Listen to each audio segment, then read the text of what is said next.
नमस्कार, आप सभी का बहुत स्वागत है। कहानी कुर्सी की देख रहे हैं आप। आपके साथ मैं हूं मीनाक्षी जोशी। बिहार में पावर शिफ्ट देखा जा रहा है। बीजेपी ने भले ही मुख्यमंत्री पद नीतीश कुमार को दे दिया हो, लेकिन ज्यादा सीटें जीतने का पूरा फायदा बीजेपी ने उठाया है और नीतीश से गृह मंत्रालय ले लिया गया है। इस बार बिहार में गृह विभाग बीजेपी के पास है। डिप्टी चीफ मिनिस्टर सम्राट चौधरी बिहार के गृह मंत्री हैं। नीतीश कुमार ने जब से बिहार की सत्ता संभाली है, 20 साल तक हर बार होम डिपार्टमेंट उन्हीं के पास रहा है। उस वक्त भी जब बिहार में जेडीयू तीसरे नंबर की पार्टी हो चुकी थी, यह पहला मौका है जब बीजेपी को गृह विभाग मिला है। बिहार में गृह मंत्रालय बीजेपी को मिलना कई मायनों में अहम है। ऐसे में पुलिस महकमा पूरी तरह से सम्राट चौधरी के हाथों में होगा। इसके अलावा जेल और इस तरह की जो बाकी चीजें हैं, उसका भी सीधा मंत्रालय, चूंकि गृह मंत्रालय के हस्तक्षेप से होता है, यही वजह है कि इसे पावर शिफ्टिंग कहा जा रहा है। यानी मुख्यमंत्री की आधी ताकत बीजेपी के हाथों में आ गई है। इसे बीजेपी का सरकार बनाने की तरफ बढ़ाया गया पहला कदम माना जा रहा है। तो चेहरे आपके सामने हैं, किसे कौन सा मंत्रालय मिला वो भी आपके सामने है, पोर्टफोलियो का बंटवारा हो रहा है वो भी आपके सामने है, लेकिन सबसे ज्यादा नजर गृह मंत्रालय पर थी। चूंकि बिहार में होम डिपार्टमेंट हमेशा से नीतीश कुमार ने अपने पास रखा है, तो आज इसलिए चर्चा सबसे पहले यहीं से हो जाएगी। हमारे साथ हमारे सभी मेहमान स्टूडियो में मौजूद हैं। हर्षवर्धन त्रिपाठी जी, विजय त्रिवेदी जी, संगीत रागी जी, सुमीर चौगांवकर जी, बहुत स्वागत आपका। तो पहले ये जो शिफ्ट है, इसी शिफ्ट की होगी बात। हर्षवर्धन जी, चर्चा की शुरुआत आपसे। गृह विभाग बीजेपी ने ले लिया है, क्या दिख रहा है? Power shift? नहीं, इसमें कोई खबर नहीं है मेरे ख्याल से। ये लगभग तय था। मैं तो ये मानता हूं और इसको लेकर मैं आलोचना का शिकार भी होता हूं कि मेरा ये मानना है कि नीतीश जी मुख्यमंत्री नहीं रहेंगे, ऐसा मैं कहता था। फिर नीतीश जी ने ऐसा चमत्कार दिखाया कि वो मुख्यमंत्री रहे। लेकिन मेरा ये मानना है कि बीजेपी जिस दिन ये चुनाव अनाउंस हुआ था, उस दिन से वो ड्राइविंग सीट पर आ गई थी। और क्या आ गई थी? अब आलोचना के लिए आप कुछ भी कह सकते हैं, लेकिन क्या जो पार्टी 20 साल से बड़ी पार्टी, छोटी पार्टी जब तो अलग बात है, वो छोड़ दीजिए 2005-10, उसके बाद जब वो बड़ी पार्टी हो गई, तब भी वो नीतीश जी को मुख्यमंत्री बनाकर रखती है, तो क्या आज उसका अधिकार नहीं है? क्या ये स्वतः स्फूर्त प्रतिक्रिया नहीं है, जिसको हम कहें कि एकदम जो नॉर्मल तरीके का एक बहुत सामान्य सा एलिवेशन ये दिखे? मुझे लगता है कि ये उसी दिशा में जा रहा है, इसमें कोई इफ बट नहीं है। और मैंने जिस दिन जब ये आया कि नीतीश जी, सम्राट जी, विजय जी, तो मैंने कहा था कि जब इतना स्टेटस को हो जाए तो ये एंटी मोदी शाह पॉलिटिक्स है। यानी नरेंद्र मोदी की राजनीति में ये है ही नहीं कि इतना स्टेटस को हो जाए। और इतना स्टेटस को अगर हुआ, ये जिस दिन शपथ ग्रहण के पहले की मैं बात कर रहा हूं, मैंने ये बात कही थी, इसका मतलब ये कि अब आप बड़े बदलाव के लिए तैयार हो जाइए। तो उसकी आपको ये शुरुआत दिखी है। लेकिन ओवरऑल अगर कहें तो जब नरेंद्र मोदी दीनदयाल उपाध्याय मार्ग से कहते हैं कि बिहार निवेश के लिए तैयार है, तो भैया इस वाले में तो नहीं चल सकता है। और समाजवादी नीतियों से अब जो भारतीय जनता पार्टी की नीतियां हैं, उस तरफ भी आप बिहार को शिफ्ट होता हुआ दिखेंगे, जिसको कहते हैं ना कि एक्सेलरेशन ऑफ इकोनॉमिक एक्टिविटीज, वो आपको दिखेगा। और इंडिया टीवी इस वक्त लगातार आपको दिखा भी रहा है कि गृह मंत्रालय अगर बीजेपी अपने पास रख रही है, इसका सीधा अर्थ क्या है?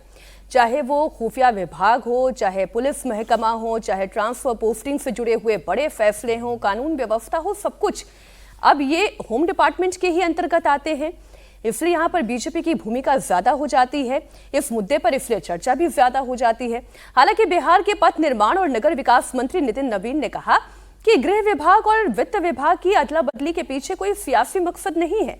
विभाग किसी के भी पास हो, सभी मंत्रियों को काम तो मुख्यमंत्री के निर्देश पर ही करना पड़ता है।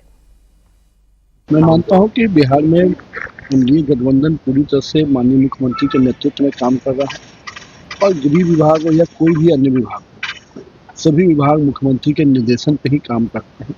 और हम लोग का पूरा प्रयास है कि मुख्यमंत्री जी ने जो भरोसा हम लोग पे किया है, हम लोग मुख्यमंत्री जी के उस भरोसे पे कैसे कायम रहे और मुख्यमंत्री जी के जो विजन है, उस विजन को लेके कैसे आगे बढ़े, इसके दिशा में हम सभी मंत्री काम करें। जो बात नितिन नवीन कह रहे हैं, विजय जी, मैं इसी पर आपसे एक कमेंट ले लेती हूँ। वो ये कह रहे हैं कि इशारा तो जो मुख्यमंत्री का होता है, इकबाल तो मुख्यमंत्री का होता है, उन्हीं के इशारे पर सरकार चलती है, हम भी जानते हैं।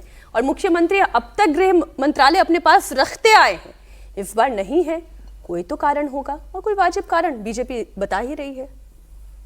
मीनाक्षी जी, जब ये सरकार बनी थी उस दिन हमने कहा था कि भाई बीजेपी सरकार में नीतीश कुमार जी मुख्यमंत्री बने हैं। जी, याद है मुझे। तो मैं इसको बीजेपी सरकार ही मानता हूँ। उसमें जैसे मंत्री होते हैं वैसे मुख्यमंत्री है। वैसे भी कॉन्स्टिट्यूशन के हिसाब से देखें तो वो फर्स्ट ऑफ द उसमें से होते हैं। कोई ऐसा नहीं है कि first of among all equals है ना, इक्वल्स कह ले, उसमें से होते हैं। तो मुख्यमंत्री मंत्री में वैसे कोई फर्क नहीं होता। तो ये बीजेपी सरकार के मुख्यमंत्री हैं नीतीश कुमार जी। तो अब वो क्या नाम है, नितिन नवीन जी ने जो बोला उसमें मुख्यमंत्री शब्द गलत बोला, बाकी नेतृत्व, सरकार नेतृत्व के इशारे पर चलती है। और नेतृत्व किसका है? अमित शाह जी का, नरेंद्र मोदी जी का। तो वहाँ इसको गृह विभाग इसलिए इम्पोर्टेंट है कि होम मिनिस्ट्री सरकार होती है एक्चुअली किसी भी सरकार में, और ख़ासतौर से बिहार जैसे राज्य में होम मिनिस्ट्री के बिना काम नहीं चल सकता। और बीजेपी को और एनडीए को ये समझ आया होगा कि इस बार का इलेक्शन तो हमने जो महागठबंधन के जंगल राज का जो स्लोगन था, उनको गाली देने का, उन पर हमला करने का, वो चल गया। अब अगली बार नहीं चलेगा। कितनी बार तक आप जंगल राज चलाएंगे? 25 साल हो जाएंगे। तो जंगल राज को खत्म करने के लिए जब तक होम डिपार्टमेंट आपके पास नहीं होगा तब तक आप उस इमेज को नहीं बदल सकते, वो मजबूत है।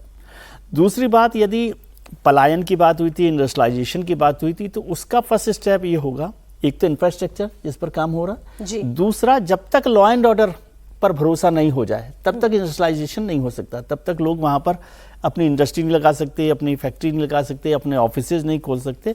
तो बीजेपी ये मैसेज देना चाहती है कि आप उनके हाथ में होम मिनिस्ट्री है जी। होम डिपार्टमेंट है, तो यहाँ पर लॉ एंड ऑर्डर ठीक रहेगा और आपका स्वागत है बिहार में। आपको याद हो कि बहुत चर्चा होती रही थी अभी इलेक्शन के पहले, तो काफ़ी दिनों तक जो हत्याएं और वो सब हुई, तो बीजेपी उसको ये कहती रही कि भाई इसको सत्ता संरक्षित अपराध मत मानिए। लेकिन अगले 5 साल में भी वो जंगल राज को नहीं चला सकती, मतलब एमजीबी के सिर पर बांधकर। इसलिए उनको लगता है कि ये किया जाए, और बीजेपी तो ये करती रही है। महाराष्ट्र में भी जब शिंदे जी को मुख्यमंत्री बनाया तो होम मिनिस्टर तो देवेंद्र फडणवीस साहब के पास ही तो रहा। उसका मतलब यह है कि सरकार में मुख्यमंत्री कोई भी हो, सरकार बीजेपी के पास होती है, नेतृत्व एक ही होता है। और ये तो चुनाव में पूरे टिकट का बंटवारा वो सब भी यहीं पर होता रहा था दिल्ली में। तो वो उसमें कोई बड़ा बदलाव ऐसा नहीं लगता कि ये हुआ। लेकिन ये मैसेज है कि अब बिहार सुरक्षित हाथों में है। इंडस्ट्रियलाइजेशन के लिए खासतौर से आप आए, महिलाओं ने जो आपको वोट दिया है जंगल राज के खिलाफ, उसकी भी एक इमेज आपको मजबूत करने की जरूरत जी। जेडीयू के सीनियर लीडर ग्रामीण विकास मंत्री श्रवण कुमार ने भी कहा कि विभागों का बंटवारा मुख्यमंत्री का विशेष अधिकार है, इसलिए इसे सियासी नजर से देखने की जरूरत नहीं है। तो ग्रामीण विकास का ही कमाल देख रहा है ना। ग्रामीण विकास का ही कमाल है कि इतना बड़ा जनादेश इस सरकार को मिला है। हमारी जो आधी आबादी है वो सब पूरी तरह से मुस्तैद होकर के इस चुनाव में काम की है, इस चुनाव में मतदान किया है, और एक भी वोट इधर से उधर महिलाओं का नहीं गया है इस चुनाव में। तो ग्रामीण विकास में बेहतर काम अगर करते हैं तभी ना उसके परिणाम अच्छे आ रहे हैं। सर, इस बार गृह विभाग मुख्यमंत्री ने सम्राट चौधरी को इसका दायित्व। अब ये तो विशेषाधिकार है मुख्यमंत्री जी का कि किसको कौन विभाग देंगे, कौन किस विभाग को चला सकता है। तो माननीय मुख्यमंत्री जी का निर्णय सर्वोपरि है और उस निर्णय का स्वागत करते हैं। ये तो कमाल है संगीत रागी जी की नेता जो है सियासत करें और जनता सियासी नजरों से भी ना देखे, तो ये कैसे हो सकता है। पर मेरा प्रश्न तो ये है कि अब क्या बीजेपी ने पावर शिफ्ट कर दिया है? अभी तक केवल अनफेड था, अब ये फेड दिखाई दे रहा है, ये तस्वीर दिखाई दे रही है, और ये नीतीश कुमार का विकल्प सम्राट चौधरी के तौर पर देखा जा रहा है। क्या देखिए, नीतीश कुमार का विकल्प सम्राट चौधरी होंगे या नहीं होंगे, ये बात का प्रश्न है। तत्काल ये है कि मुख्यमंत्री नीतीश कुमार जी के ही कहने पर ये सारा विभागों का बंटवारा हुआ है, ये थोड़ा आप कहना मुश्किल है। क्योंकि 30 घंटे सामान्यतः आप देखे होंगे कि जब भी नीतीश कुमार मुख्यमंत्री ने की शपथ ली, उन्होंने शाम को विभागों का वितरण हो जाता था और शाम के 8 बजे तक जो है वो सारे मंत्रीगण अपने अपने सचिवालय पहुंच जाते थे। इस बार मंत्रियों के विभागों के बंटवारे में लगभग 30 घंटे लगे हैं और उसके बारे में बताया ये जा रहा है कि दिल्ली से उसके सूत्र जुड़े हुए थे, कौन सा भारतीय जनता पार्टी के अंदर किनको क्या मिलेगा क्या नहीं मिलेगा, यह भी भारतीय जनता पार्टी का नेतृत्व तय कर रहा था विभागों के आपसी बंटवारे का। दूसरी बात, जो गृह मंत्रालय था, मुझे लगता है कि सामान्य एडमिनिस्ट्रेशन और इंटेलिजेंस डिपार्टमेंट अभी भी नीतीश कुमार अपने पास रखे हैं। तो लॉ एंड ऑर्डर जो है, इसलिए डर क्या है कि हमारी पार्टी के खिलाफ कुछ अंदर अंदर काम न किया जाए या कुछ हमारे नेताओं को लेकर के फंसाने की कोई काम न किया जाए। इसलिए आप नीतीश कुमार हमेशा इस मामले में चाहते थे कि विभाग उनके पास रहे, लेकिन अब उनको लगता है कि या ऐसा हुआ कि अब ये गृह मंत्रालय जो है वो इनके पास आ गया, तो इससे भारतीय जनता पार्टी की जो जिम्मेदारी है वो पहले से ज्यादा बढ़ गई है। भारतीय जनता पार्टी ऐसे कह देती थी कि भाई देखो नीतीश जी हैं, नीतीश जी नहीं कर पा रहे हैं, तो कहीं ना कहीं जनता में भी होता था कि भाई जो लॉ एंड ऑर्डर का फेलियर है ये सब किसके ठीकरे पड़ता था, ये सब मुख्यमंत्री नीतीश के हिस्से चला जाता था।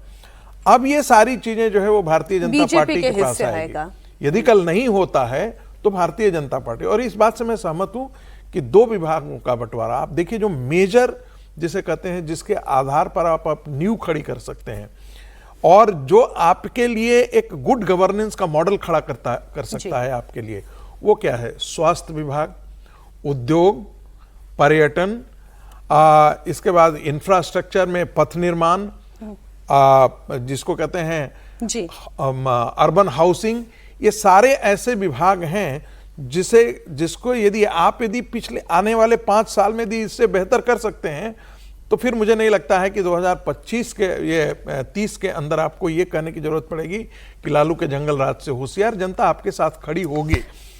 सारे अच्छे मंत्रालय जो है, जिसे हम कह सकते हैं उद्योग मंत्रालय, जिसे आप हमारे पास अभी डिस्कशन में चल रहा था कि भाई विकास में पहले 26-27 इंडस्ट्रियल एरिया हुआ करते थे, विकास सारे के सारे लगभग इंडस्ट्रियल एरिया बंद पड़े हुए हैं, हाजीपुर को छोड़ दे तो उद्योग तो हमेशा बीजेपी के पास है। लेकिन गवर्नेंस, मैंने जिसे कहते हैं लॉ एंड ऑर्डर, वो नहीं रहता था। ठीक सर, आपने सही कहा, शाहनवाज हुसैन को उद्योग मंत्रालय दिया गया था जानबूझकर, और वो बहुत अच्छा काम भी कर रहे थे। शाहनवाज हुसैन बहुत अच्छा काम कर रहे थे। मैं लेकिन सम्राट चौधरी का अब जो स्टाइल ऑफ फंक्शनिंग क्या होगा, उस पर आपसे कमेंट लेना चाहती हूँ समीर जी, क्योंकि जब इलेक्शन कैंपेनिंग चल रही थी कई बार सम्राट चौधरी का ऐसा बयान सामने आया जिसमें ऐसा लगा कि बहुत ही एग्रेसिवली अब वो सरकार चलाना चाहते हैं, या जो भी उनकी परिस्थिति या उनकी व्यवस्था बनती है सरकार में, जो पद मिलता है, अब जैसे बुलडोजर चलाने की बात करना, सम्राट चौधरी ने कई बार ये कहा कि बुलडोजर चलेगा, तो अब क्या वो बुलडोजर वाला शासन बिहार में भी आएगा? देखिए, मुझे लगता है सम्राट चौधरी को गृह मंत्रालय देने से ये मतलब नहीं कि अब सम्राट चौधरी गृह मंत्रालय के शहंशाह बन गए हैं।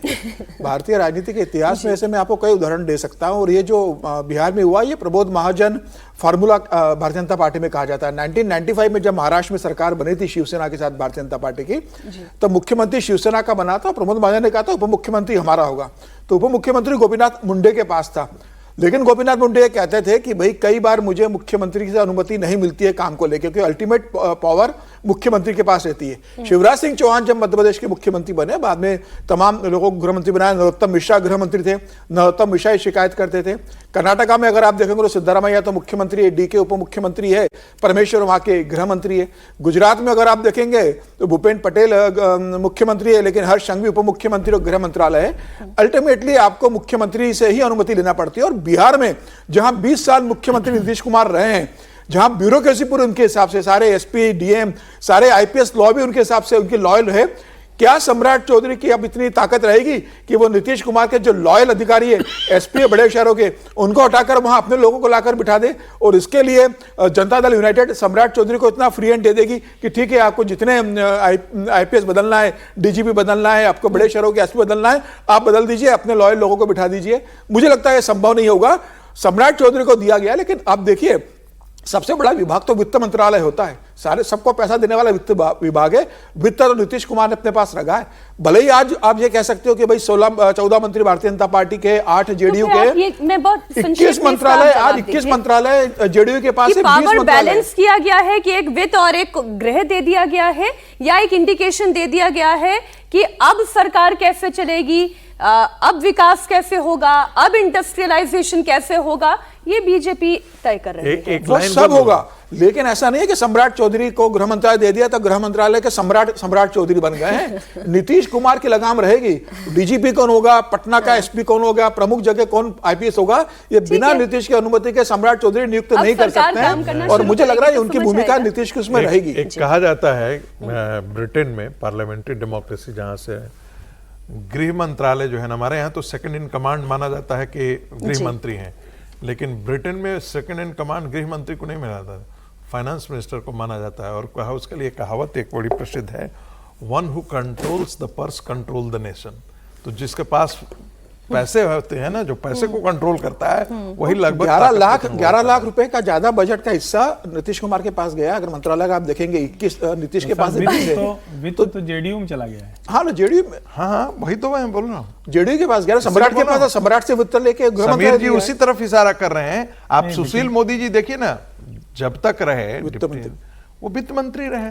लेकिन जब आप लोग ये बात कह रहे हैं तो ये ध्यान में रखना जरूरी है कि जितनी बिहार की आपको चमकती हुई योजनाएं दिखती हैं, उसका बड़ा हिस्सा तो केंद्र से, निर्मला जी के यहाँ से आ रहा है। नहीं 10 लाख करोड़ रुपए पिछले 10 सालों में औसतन 1 लाख करोड़ रुपए प्रतिवर्ष वो बिहार के खाते में जा रहा है। देश के बजट को बिहार का बजट कह दिया गया। तो मुझे लगता है कि ये थोड़ा कॉम्प्लेक्स है, लेकिन आएगा तो आसान नहीं है कि पैसा आएगा ना। इसको आसान तरीके से ऐसा करते हैं, कौन करेगा? 5 मंत्रालय करेगा ना, मंत्रालय करेगा ना। मैं काम करती हूँ सर। नहीं, मैं ये कह रहा हूँ कि पैसों की चाबी तो नीतीश के पास ही है ना अल्टीमेटली। और 5 होम मिनिस्टर के नाम बताएं देश के, तो क्या नाम जल्दी याद आएंगे आपको? समझ में आ जाएगा कि होम मिनिस्टर। मैंने कहा ना कि भारत के अंदर वही है। मैंने इसको कैविएट दिया था, समझ में आ जाएगी। मैंने कैविएट दिया था कि भारत के अंदर यही है। ठीक है, फिर अगली खबर की तरफ बढ़ते हैं। बिहार विधानसभा चुनाव के नतीजों के बाद बात कांग्रेस की भी होनी चाहिए, क्योंकि कांग्रेस सदमे में डूबी हुई है, और जो सदमे में डूबा हुआ होता है उसके अंदर ही घमासान शुरू हो जाता है। कार्यकर्ता पार्टी के नेतृत्व पर सवाल उठा रहे हैं।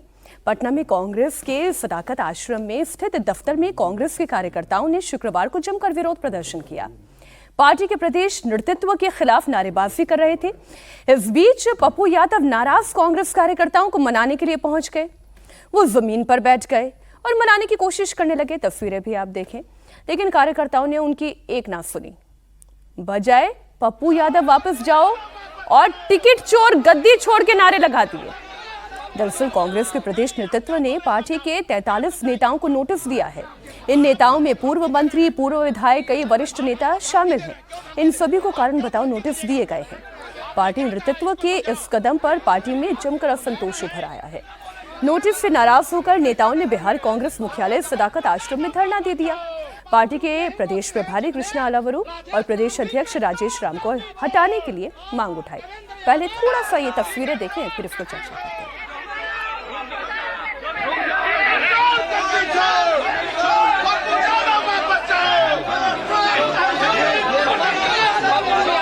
नहीं, आप क्या बोल रहे हैं? समझाओ, क्या समझाएंगे हमको? आप हमको धमकी दे रहे हैं, आप हमको धमकी दे रहे हैं। क्यों धमकी? क्या कर रहे हैं? क्यों धमकी दीजिएगा हमको? आपने क्या कहा, इसको समझाओ। ये देखो ना कैसे लेटे हैं। नहीं, वापस जाओ। बाबू भी उतने ही दोषी हैं जितने राजेश राम भी। छोड़ और देवेंद्र यादव छोड़। आप लोग का कांग्रेस कोई सेंटिमेंट नहीं है। प्रवीण कुशवाहा जी एनएसयूआई यूथ कांग्रेस से जुड़ा लोग, और कांग्रेस में जिसका समर्पण है उसको हम लोग अब स्वीकारेंगे। कोई बाहर आ जाएगा, हम लोग स्वीकारने के लिए तैयार नहीं है। किसी नहीं, आप लोग साथ मिलकर बैठे हैं। आप गाड़ी सुधरिएगा, आप गाड़ी सुधरिएगा। आप हमको धमकी दे रहे हैं। आप एक दलित को धमकी दे, आप दलित को धमकी दे रहे हैं। आप अब जिस तरह की ये तस्वीरें हैं, ये किसी भी पार्टी के लिए बड़ी ही शर्मनाक स्थिति है और बड़ी एम्बैरेसिंग सिचुएशन है। और पप्पू यादव तो जमीन पर सिर्फ बैठे नहीं हैं, वो बकायदा लौट जा रहे हैं। इन तस्वीरों को देखकर ऐसा लग रहा है विजय जी, कृष्णा अलवरू से क्यों नहीं सवाल पूछती है पार्टी? कृष्णा अलवरू कौन है? राहुल गांधी के सबसे बड़े सहयोगी जो हैं वो है ना? तो बीच में ही हटा दिया था ना। वो क्यों हटा दिया? आपने कांग्रेस का जो अध्यक्ष है बिहार का, उसको आपने रातों रात हटा अशोक गहलोत से पूछा जाना चाहिए जवाब। तो अशोक गहलोत को चार्ज मिला था, उन्होंने तेजस्वी को मुख्यमंत्री बनाया था। पूरा चार्ज अल्लावरू से अशोक गहलोत ने लिया, वहां उन्होंने कैंप किया। बाद में उनके सहयोग के लिए अजय माकन भी गए, दिग्विजय भी वहां पर घूम फिर के आए होटल में। जब चुनाव सिर पे खड़ा हो जाए तब सारे मैनेजमेंट की प्रक्रिया शुरू की। उस वक्त क्यों नहीं की जब चुनाव प्रचार का काम शुरू हो? उस वक्त क्यों नहीं की जब टिकटों का बंटवारा हो रहा था? उस वक्त क्यों नहीं की जब महागठबंधन में संयोजन बनाने की स्थिति थी? आखिर के 10-11 दिन में लाकर अगर आप अशोक गहलोत को कोई जिम्मेदारी दे दें या पप्पू यादव नतीजों के बाद जमीन पर लौट जाए, उससे क्या फर्क पड़ रहा है? पप्पू यादव वहां है किस लिए? 3 में 13 में पप्पू यादव निर्दलीय है। उनको फोन घुमा के ही पूछना पड़ेगा। नहीं, 3 में 13 में तो जमीन पे क्यों? कांग्रेस के कार्यकर्ता उनकी कुटाई नहीं कर रहे हैं, ये कम आराम कर रहे हैं उन पर। मैं इस पर थोड़ा वो ना कांग्रेस पार्टी के हैं, वहां पर उनको जाकर के प्रदर्शन करने की आवश्यकता क्या है? आपने प्रदेश के नेताओं को तो नोटिस दे दिया विजय जी, लेकिन सवाल यह है कि जिनके ऊपर जिम्मेदारी थी उनसे आपने क्या सवाल पूछा? मैं तो ये कह रहा हूँ, ये अच्छी तस्वीर है कांग्रेस ऑफिस की, और यदि ये तस्वीर चुनाव से पहले होती तो कांग्रेस की स्थिति ये नहीं होती। कांग्रेस का कार्यकर्ता जिस दिन गुस्से में आएगा, जिस दिन अपने नेतृत्व से सवाल करेगा, कार्यकर्ता बचा हुआ है, जो भी है, ये भी तो लोग हैं ना जो बचे हुए हैं। नहीं, वोट तो मिला ही है ना, ठीक ठाक वोट मिला है, उनको कोई इतना खराब वोट नहीं मिला। लेकिन जो लोग आज नाराज हो रहे हैं वो उसी दिन नाराज हो जाना चाहिए था जिस दिन टिकट का बंटवारा हो। उस दिन कोई प्रदर्शन नहीं हो रहा, उस दिन कोई बात नहीं हो रही है। फिर कृष्णा अलवरू साहब को तो बीच में ही हटा दिया। ये भी अलग होता है कि राहुल गांधी जी ने जिस आदमी को भेजा उसको बीच में हटा दिया गया। फिर अशोक गहलोत जी आ गए, फिर अजय माकन जी आ गए, फिर समीर जी के एक और मित्र, क्या नाम उनका, दिग्विजय सिंह जी आ गए। फिर दोनों ने होटल में बैठ के बड़ी विचार मंथन के, ये समीर जी ने बड़ा बताया था। और पप्पू यादव तो अभी कांग्रेस के एमपी भी नहीं है, निर्दलीय एमपी है। कांग्रेस ने उनका साथ, मतलब ये तो बेचारे कांग्रेस के लिए इतना काम कर रहे हैं, जिसको टिकट नहीं दिया वो भी कांग्रेस की चिंता कर रहे हैं। और जिनको चिंता करनी चाहिए वो क्या है कर रहे हैं? नहीं, वो सवाल अभी तो इस पर चर्चा ही नहीं हुई ना कि कांग्रेस में क्यों हारे हैं, क्यों जीते हैं। और आपने कहा, उस पर हर्ष जी ने एक बहुत अच्छी बात कही थी, आपने कहा कि कांग्रेस को सदमा लगा। इसमें सदमा क्या कोई नई बात हुई है हारना? तो क्या लगना चाहिए? मतलब पहली बार कभी कोई हार जाता है अचानक, या लगता है कि नहीं इस बार तो हम कमाल कर देंगे? विपक्ष में बैठने की आदत सी हो गई है, अब तो आदत सी है मुझको यूं ही जीने की। हाँ, तो वही स्थिति है। एक खबर और बात उत्तर प्रदेश की भी, जहां बिहार चुनाव नतीजों के बाद से ही इंडिया अलायंस में झगड़ा शुरू हो गया है। समाजवादी पार्टी के नेता रविदास मेहरोत्रा ने पहले अखिलेश यादव को इंडिया अलायंस की कमान सौंपने की मांग की थी। अब मेहरोत्रा ने महाराष्ट्र में बीएमसी चुनाव अलग से लड़ने की धमकी दे दी। रविदास मेहरोत्रा ने कहा कि बिहार में विधानसभा चुनाव हुआ, लेकिन महागठबंधन ने सपा को एक भी सीट नहीं दी। इसके बाद भी सपा अध्यक्ष अखिलेश यादव ने 26 रैलियां की और 20 से अधिक स्टार प्रचारक बना दिए। महाराष्ट्र में बीएमसी और नगर निकाय के चुनाव होने वाले हैं। अगर महागठबंधन पर्याप्त सीट नहीं देता तो हम अकेले ही चुनाव लड़ेंगे। उन्होंने स्पष्ट किया कि बीएमसी नगर निकाय चुनाव या जिला पंचायत चुनाव के लिए गठबंधन नहीं हुआ है, गठबंधन विधानसभा और लोकसभा चुनाव के लिए हुआ है। अब बताइए समीर जी, समझ में नहीं आ रहा है कि ये इंडिया अलायंस है भी या नहीं है, अलाइनमेंट है भी या नहीं है। तो कांग्रेस समाजवादी पार्टी में झगड़ा शुरू हो गया। देखिए, प्रधानमंत्री मोदी ने जब ये गठबंधन बना था 23 जून 2023 को पटना में नीतीश कुमार के नेतृत्व में, तो प्रधानमंत्री मोदी ने कहा था कि ये भानुमति का कुनबा है, कहीं का ईंट कहीं का रोड़ा है। तो मुझे लगता है ये वही है। और अभी रविदास जी कह रहे हैं, तो रविदास जी तो मुझे राजनीति के सूरदास नजर आते हैं कि उन्हें समझ में नहीं आ रहा कि किस तरीके से वो अखिलेश यादव के लिए जिक्र कर रहे हैं। भाई, अभी तो ममता बनर्जी है, अभी तो चुनाव ममता बनर्जी के बंगाल में होने वाला है। अगर ममता बनर्जी 2026 में बंगाल विधानसभा चुनाव जीत जाती है तो वो इंडिया गठबंधन की सबसे बड़ी नेता बनकर उभरेगी। वो लगातार भारतीय जनता पार्टी को बंगाल में हरा रही है। अखिलेश यादव तो हार चुके हैं उत्तर प्रदेश के अंदर। अभी योगी आदित्यनाथ सबसे बड़ा नेता उत्तर प्रदेश के। अखिलेश यादव को 2027 में योगी आदित्यनाथ को चुनाव अगर हरा देते हैं तो अखिलेश यादव कह सकते हैं कि भाई मैं योगी जी को हराकर मुख्यमंत्री बनाऊं, अब इंडिया गठबंधन में 2029 में मैं प्रधानमंत्री नरेंद्र मोदी को चुनौती दूंगा। तो अखिलेश यादव पहले अपने उत्तर प्रदेश जीतने की तैयारी करें, केंद्र का खाब बाद में देखें इंडिया गठबंधन को लीड करने का। अभी ममता बनर्जी 5 महीने के अंदर चुनाव होने वाले, और ममता बनर्जी ही मुझे लग रहा है कि वो दावा करेगी चुनाव जीतने के बाद। अगर वो जीतती है तो, अगर वो चुनाव हार जाती है बंगाल का, जिसकी संभावना ज्यादा नजर आ रही है, तो ममता बनर्जी भी इस दौर से बाहर हो जाएगी। जाना है, लेकिन बहुत क्विक कमेंट हर्षवर्धन जी, क्या पर्याप्त है और क्या अपर्याप्त है इस इंडिया अलायंस के लिए? एक तो ब्रेक पे जाना है और ऐसा कठिन सवाल आपने पूछ दिया। देखिए, कुल मिला के ये है कि वहां कोई किसी को स्वीकार करने को तैयार नहीं है और अपने आप अपनी स्वीकार्यता बढ़ाने के लिए कोई काम करने को तैयार नहीं। मूल यही है। बड़ा आपने भी संक्षेप में उसे समेट दिया है। और अब बात होगी बंगाल की। पश्चिम बंगाल में सियासी संग्राम तेज हो गया है। इस बीच ममता की पार्टी के एक विधायक ने यह बता दिया है कि चुनाव हिंदू मुस्लिम के मुद्दे पर ही लड़ा जाएगा। हुमायूं कबीर भरतपुर से विधायक हैं। उन्होंने कहा कि हमारी पार्टी 6 दिसंबर को बाबरी मस्जिद की नींव रखने जा रही है। पार्टी का आला कमान भी इसके लिए तैयार हो गया है।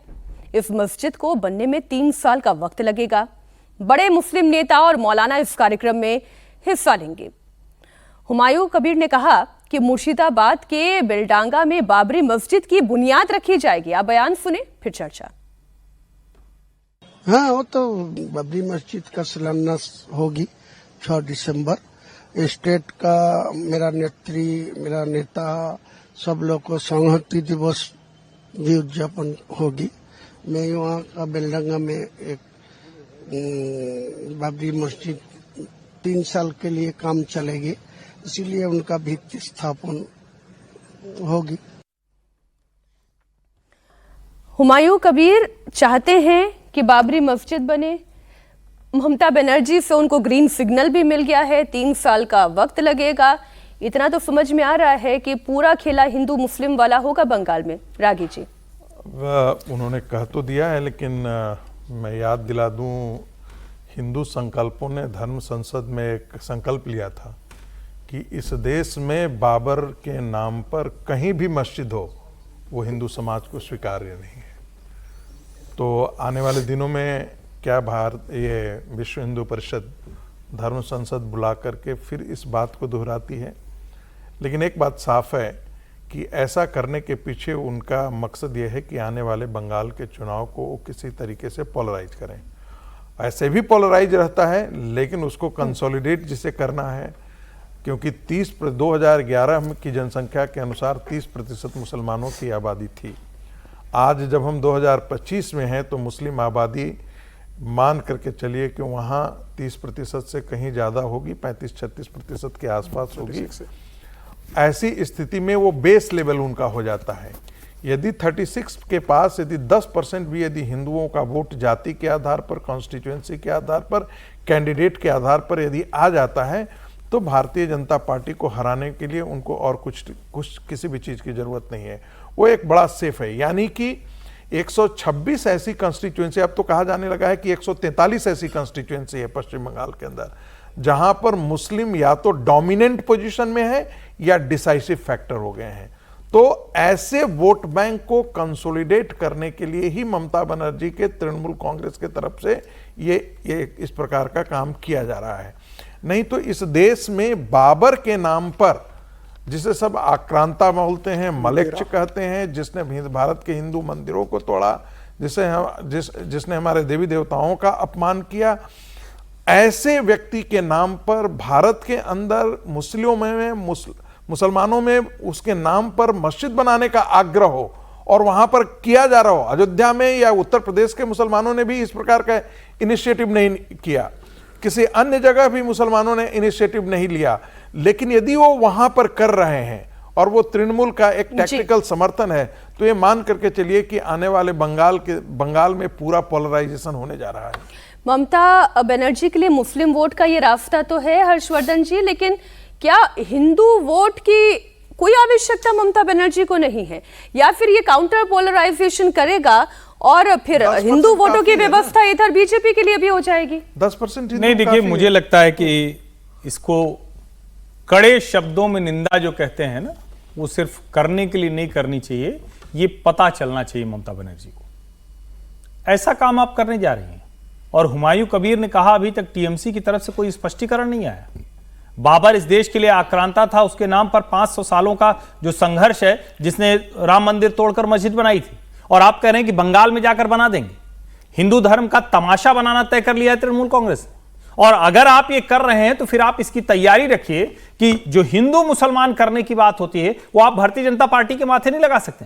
और मैंने कहा था जब मैं लौट के आया, जब प्राण प्रतिष्ठा हुई थी उसके तुरंत बाद मेरा जाना हुआ था कलकत्ता में गया तो पहली बार लोगों ने कहा और देखा भी मैंने कलकत्ता की सड़कों पर, जो वहां की ट्रेड यूनियन थी, यहां तक कि जो तृणमूल कांग्रेस की ट्रेड यूनियन थी वो भी राम मंदिर की प्राण प्रतिष्ठा पर पोस्टर लगा रही थी। वहां बड़ी बड़ी स्क्रीन पर राम मंदिर की प्राण प्रतिष्ठा दिखाई गई थी। जिस कोलकाता में कुछ साल पहले ममता बनर्जी नाराज हो गई थी कि कुछ बच्चे वो चले जा रहे थे, अचानक कुछ बच्चे आए, जय श्री राम नारा लगा, वो कार से उतरी और नाराज हो गई।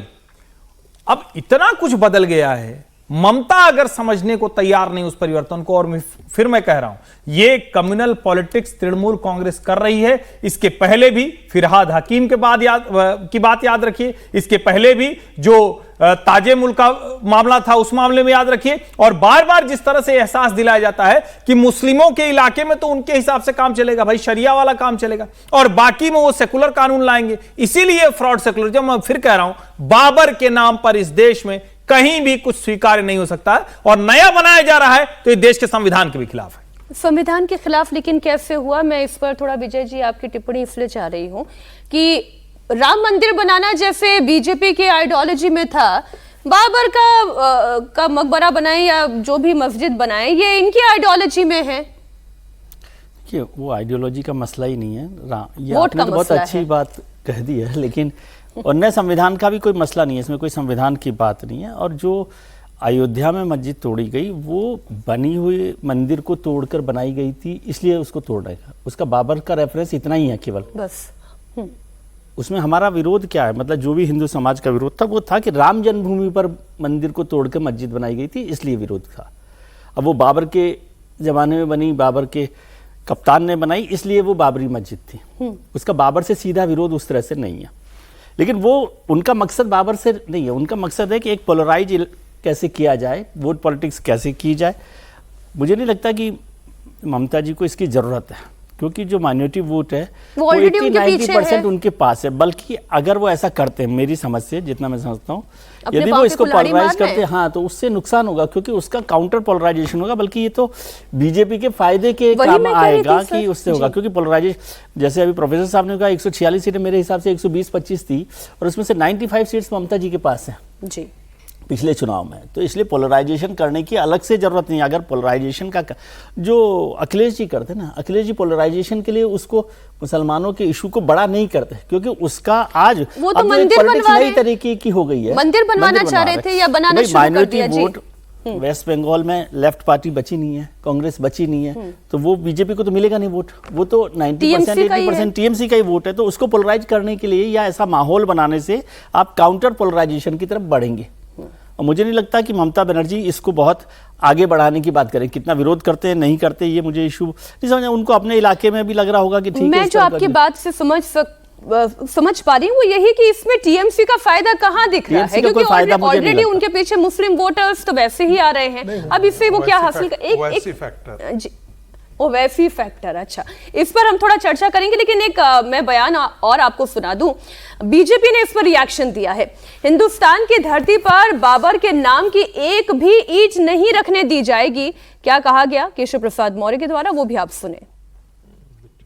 देखिए, भारत की धरती पर विदेशी आक्रमणकारी के नाम पर एक भी ईंट कहीं भी नहीं रखने दी जाएगी।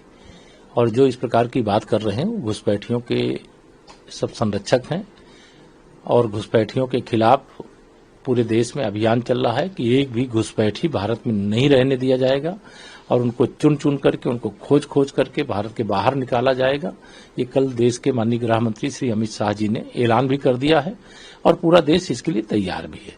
और अब बाबर का नाम इस देश में लेकर के अगर ये सोचते हैं कि वो राजनीति करेंगे, तो इसका जवाब पश्चिम बंगाल की जनता 2026 होने वाले विधानसभा चुनाव में तृणमूल कांग्रेस की सरकार को उखाड़ फेंकेगी।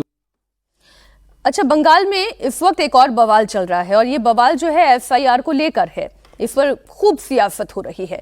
बॉर्डर पर अवैध घुसपैठियों का जमावड़ा है। एसआईआर से पकड़े जाने के डर से लोग खुद बॉर्डर पार करने की जुगत लगा रहे हैं। अगले साल बंगाल में जब चुनाव होगा, चुनाव आयोग देश के 12 राज्यों में उससे पहले एफआईआर की प्रक्रिया शुरू कर चुका है। बंगाल में ये चल रही है। ऐसे में ममता बनर्जी की पार्टी को सबसे ज्यादा डर सता रहा है। बीजेपी आरोप लगा रही है कि रोहिंग्या और बांग्लादेशियों के दम पर दीदी सरकार बनाती आ रही है, लेकिन इस बार वोटर लिस्ट का शुद्धिकरण होगा और फ्री एंड फेयर इलेक्शन करवाया जाएगा। बीजेपी नेता अर्जुन सिंह ने बड़ा आरोप लगा दिया। उन्होंने कहा कि टीएमसी के लोग शमशानों और कब्रिस्तानों में बैठे हुए हैं और वो चाहते हैं कि कब कोई डेड बॉडी आए और ये कह दे कि एफआईआर की वजह से मौत हो गई है। आपको बता दें कि पिछले दिनों ममता बनर्जी ने भी कहा था कि एफआईआर के डर से 28 लोगों की जान गई है। इस पर पलटवार करते हुए अर्जुन सिंह ने यह बयान दिया। आप सुनिए ये बयान। अब उनके पास कोई रास्ता बचा नहीं है तो अब इलेक्शन कमीशन को चिट्ठी दे रहे हैं। पहले तो उन्होंने धमकाया, घेराव कर दूंगा, तोड़ दूंगा, 1 लाख लोग के लेके दिल्ली जाऊंगा। ये सब बयान अब धीरे धीरे धूमिल पड़ता जा रहा है। अब आए हैं कि नहीं आप बंद कर दीजिए, ये हो गया। अभी ममता बनर्जी के लोग सुबह से शाम तक शमशान और कब्रिस्तान में बैठे रहते हैं कि कब कोई डेड बॉडी आए और उसको एसआईआर का तगमा दे दिया जाए। सारे देखिएगा तृणमूल कांग्रेस का कैंप वहाँ लग गया है शमशान और कब्रिस्तान में। ये कब कोई मर जाए और वो बोल दे कि एसआईआर के चलते मारा गया। अब समीर जी, जो राजनीति में tippy tippy top what party you want का गेम खेलते हैं, वो भी इस तरह के बयान देते हैं, लेकिन जो ये बात कह रहे हैं एफआईआर का डर तो है निश्चित रूप से। और देखिए, ममता बनर्जी को विरोध करने का कोई तार्किक आधार भी नहीं है। ऐसा तो नहीं है खाली बंगाल के अंदर एसआईआर किया जा रहा है। 12 राज्यों में हो रहा है, 3 केंद्र शासित प्रदेश है और 9 राज्य हैं। अब छत्तीसगढ़ में हो रहा है, गोवा में हो रहा है, गुजरात, मध्य प्रदेश, राजस्थान में हो रहा है। यहाँ के राज्य सरकारें विरोध नहीं कर रही। विरोध कौन कर रहा है? तमिलनाडु की स्टेट सरकार कर रही है, सुप्रीम कोर्ट चले जाती है। केरल की सरकार सुप्रीम कोर्ट चली जाती है। ममता बनर्जी 4 नवंबर को जब चुनाव आयोग कहता है कि हम एसआईआर शुरू कर रहे हैं तो वो पदयात्रा निकालना शुरू कर देती है। देखिए, इतना बड़ा एसआईआर चुनाव आयोग करने जा रहा है। जब बिहार के अंदर इतने बेहतर तरीके से 90 दिन के अंदर चुनाव आयोग ने बहुत शानदार तरीके से एसआईआर को किया, चुनाव शानदार तरीके से बिहार में चुनाव आयोग कर चुका, तो ममता बनर्जी को तो पत्र लिखकर धन्यवाद ज्ञानेंद्र कुमार जी को देना था कि इतना बेहतर आपने बिहार में किया है। आप बंगाल में आ रहे हो तो हम आपको समर्थन देते हैं। उन्होंने तो इसे डेंजरस कहा था, बिल्कुल लोकतंत्र के खिलाफ बताया, पारदर्शी नहीं बताया, तमाम तरह के प्रश्न उठाए। और ममता बनर्जी का तो बूथ बहुत स्ट्रांग है। आज अगर 90,000 बूथ वहां पर है तो ममता बनर्जी के जो बीएलए है बूथ पर, वो देखे ना कि उनके वोटर का वोट ना कटे। क्या घुसपैठियों के वोट कटना कुछ गलत है? जो मर गए उनके वोट कटना क्या गलत है? जो बंगाल छोड़ के बाहर निकल गए उनका वोट कटना गलत है?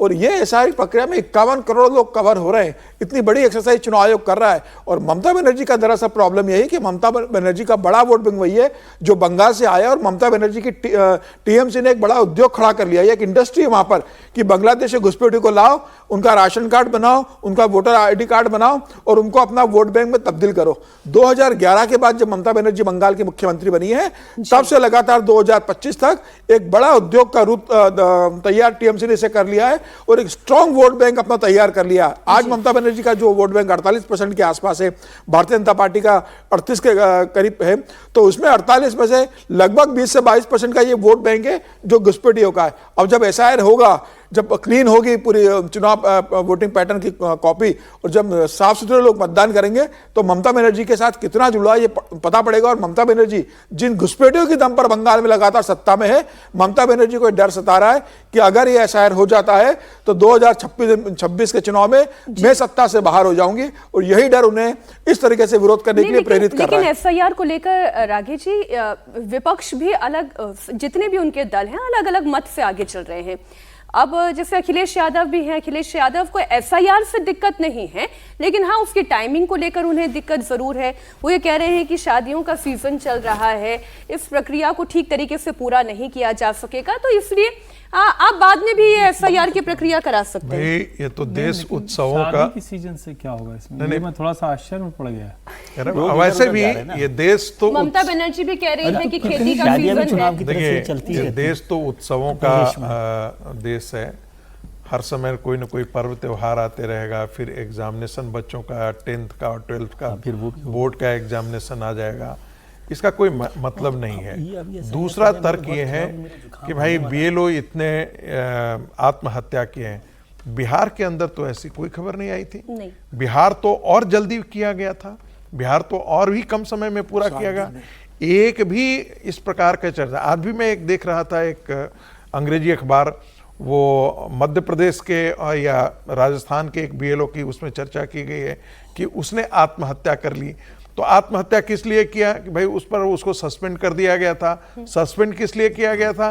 क्योंकि वो ट्रेनिंग प्रोग्राम के बाद से एक दिन भी काम के पीछे लगा ही नहीं आदमी।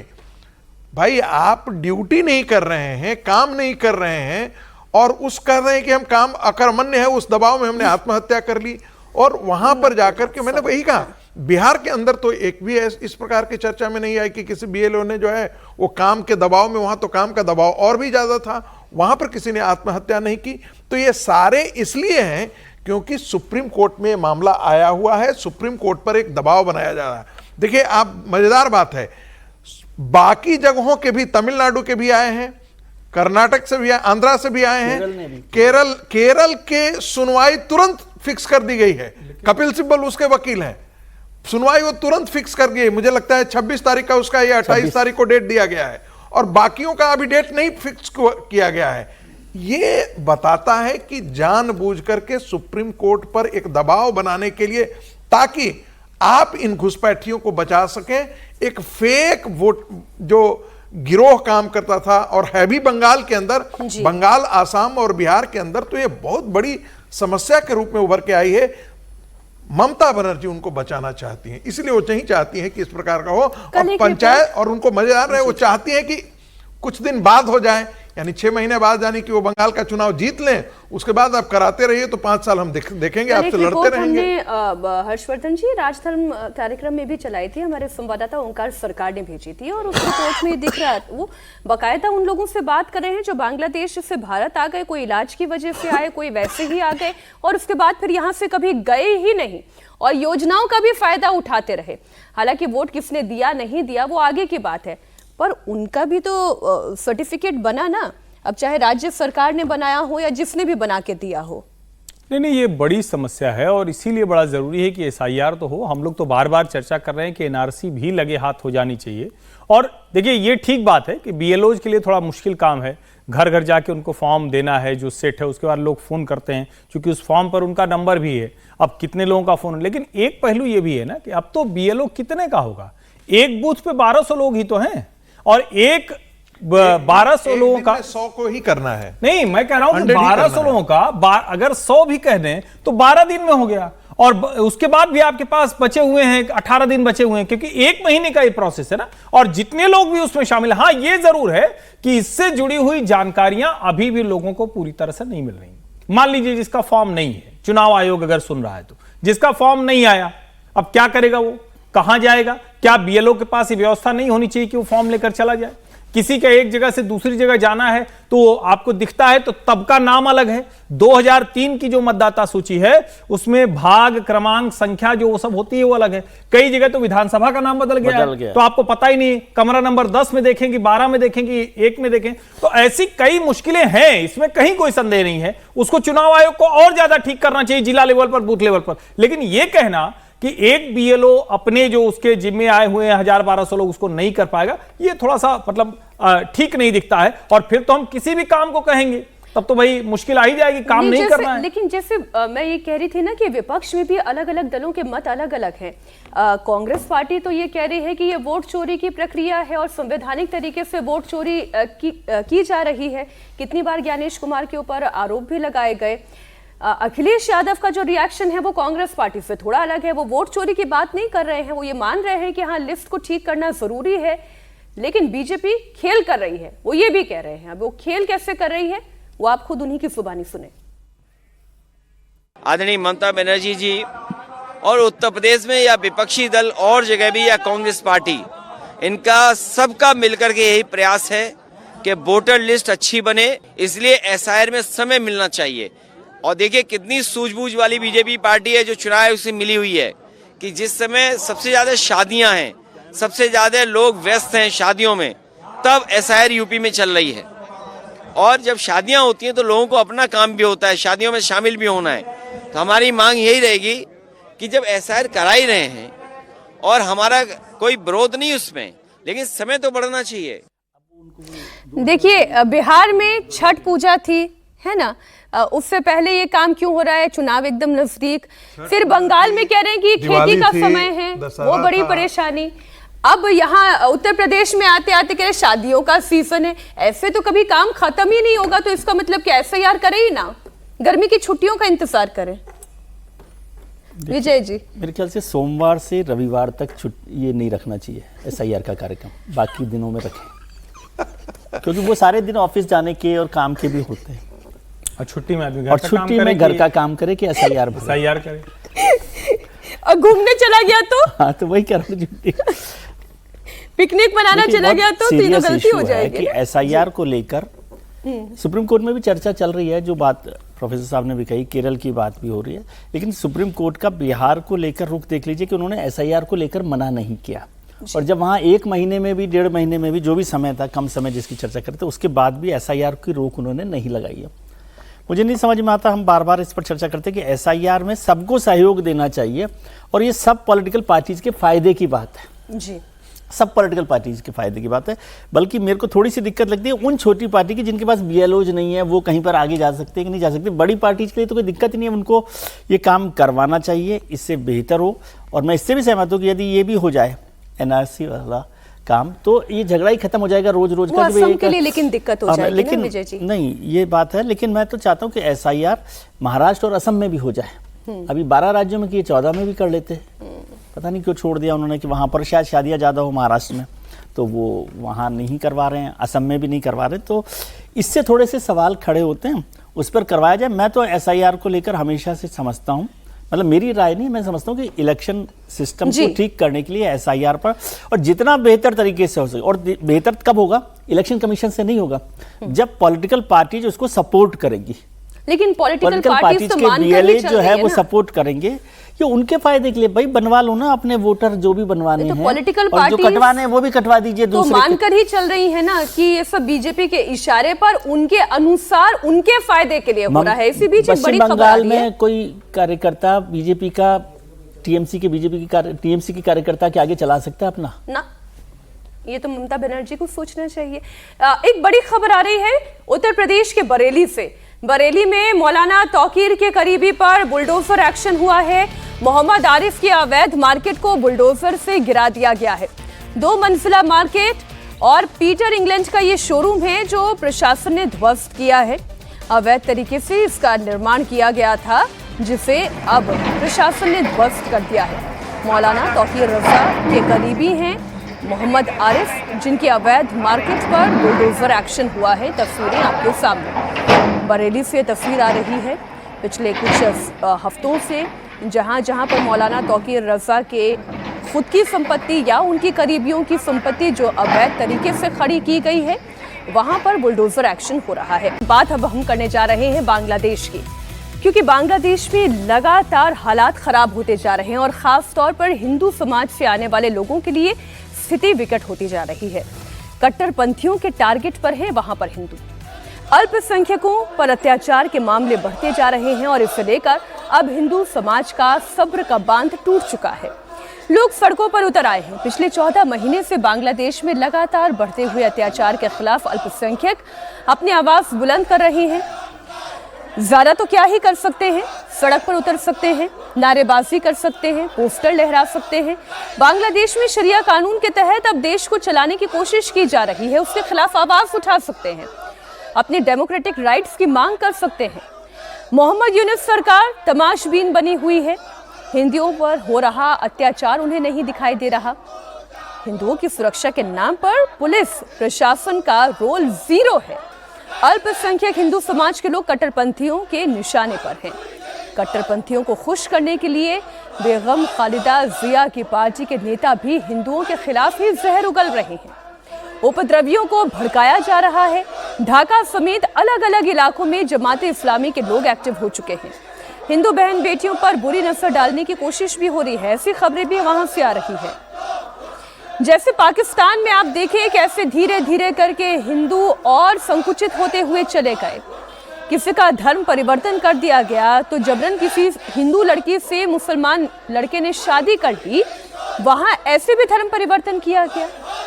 उसी तर्ज पर बांग्लादेश में भी कट्टरपंथी अपनी पूरी ताकत के साथ अल्पसंख्यकों पर हावी होते जा रहे हैं। किस तरह का रिस्पांस आपको मिल रहा है बांग्लादेश की आवाम का, क्या चीज है? अल्हम्दुलिल्लाह हमारे रिस्पांसটা খুবই ভালো। हम लोगों को काफी बेहतर रिस्पांस मिल रहा है। खास करके 5 अगस्त के बाद की बात करें तो लोग अभी नई राजनीतिक पार्टियां चाह रहे हैं। उसी को देखते हुए जमात इस्लामी को वो पसंद कर रहे हैं। जमात इस्लामी के नेतृत्व में सब है। शेख हसीना को लेकर हमारा स्टैंड एकदम क्लियर है। शेख हसीना ने पिछले 17 सालों में बांग्लादेश में लोगों को वोट करने के अधिकार को खत्म कर दिया। 3 बार चुनाव हुए। एक बार रात में वोट डाले गए, एक बार तो बिना चुनाव के ही सब कुछ हो गया, और एक बार तो शेख हसीना की पार्टी ही चुनाव लड़ी। आपस में ही सब तय कर लिया। मतलब शेख हसीना ने बांग्लादेश में लोकतंत्र की हत्या कर दी थी। दूसरी बात यह कि शेख हसीना ने बांग्लादेश में कानून व्यवस्था को एकदम ध्वस्त कर दिया था। यह कानून सिर्फ एक पार्टी के लिए था। शेख हसीना जो बोलती थी, शेख हसीना जो निर्देश देती थी, वही यहाँ पर होता था। असल में कानून व्यवस्था उनके हाथों की कठपुतली बनकर रह गई थी।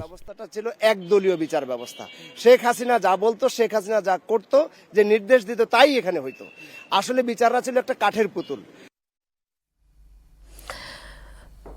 यूनिस सरकार की अगर कोई परेशानी वहां पर समाज से है, हिंदू समाज से है, तो वो उन्हें खुलकर बतानी चाहिए, क्योंकि जमात जो भी वहां पर कर रही है वो बड़ा एविडेंट है। हिंदुओं के खिलाफ हर रोज अत्याचार हो रहे हैं। जब पहली बार इस तरीके की घटनाएं सामने आई थी, हमने देखा था मंदिर तक पर हमला हुआ था, मूर्तियों को खंडित किया गया था। ये 30 हिंदुओं की हत्या की खबर हमने आपके सामने रखी। 1300 से ज्यादा घटनाएं हिंदुओं पर हमले की आ चुकी है, लेकिन इसके बावजूद सरकार आंख बंद करके बैठी है।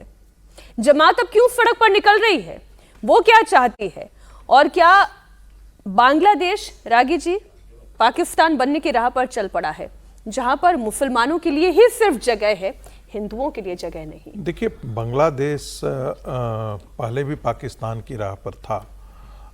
यदि आप देखेंगे कि शेख मुजीबुर रहमान की हत्या के बाद जो जमीयत इस्लाम है उसका दबदबा वहाँ की राजनीति में बहुत बढ़ गया था, और बेगम खालिदा जिया जब सत्ता में थी तो उनके समय तो हिंदुओं के साथ तो बहुत अत्याचार हुए थे। भाग करके वहाँ से चिटगांव हिल्स के आसपास जो भी बौद्ध थे और जो हिंदू थे वो भाग करके बंगाल के अंदर आए थे। आज के दिन में दिसंबर जैसे कहा जाता है कि जो 2024 के अंदर जो है, 24 के अंदर भी जो है वो हजारों केसेस जो है वो हिंदुओं के खिलाफ हुए।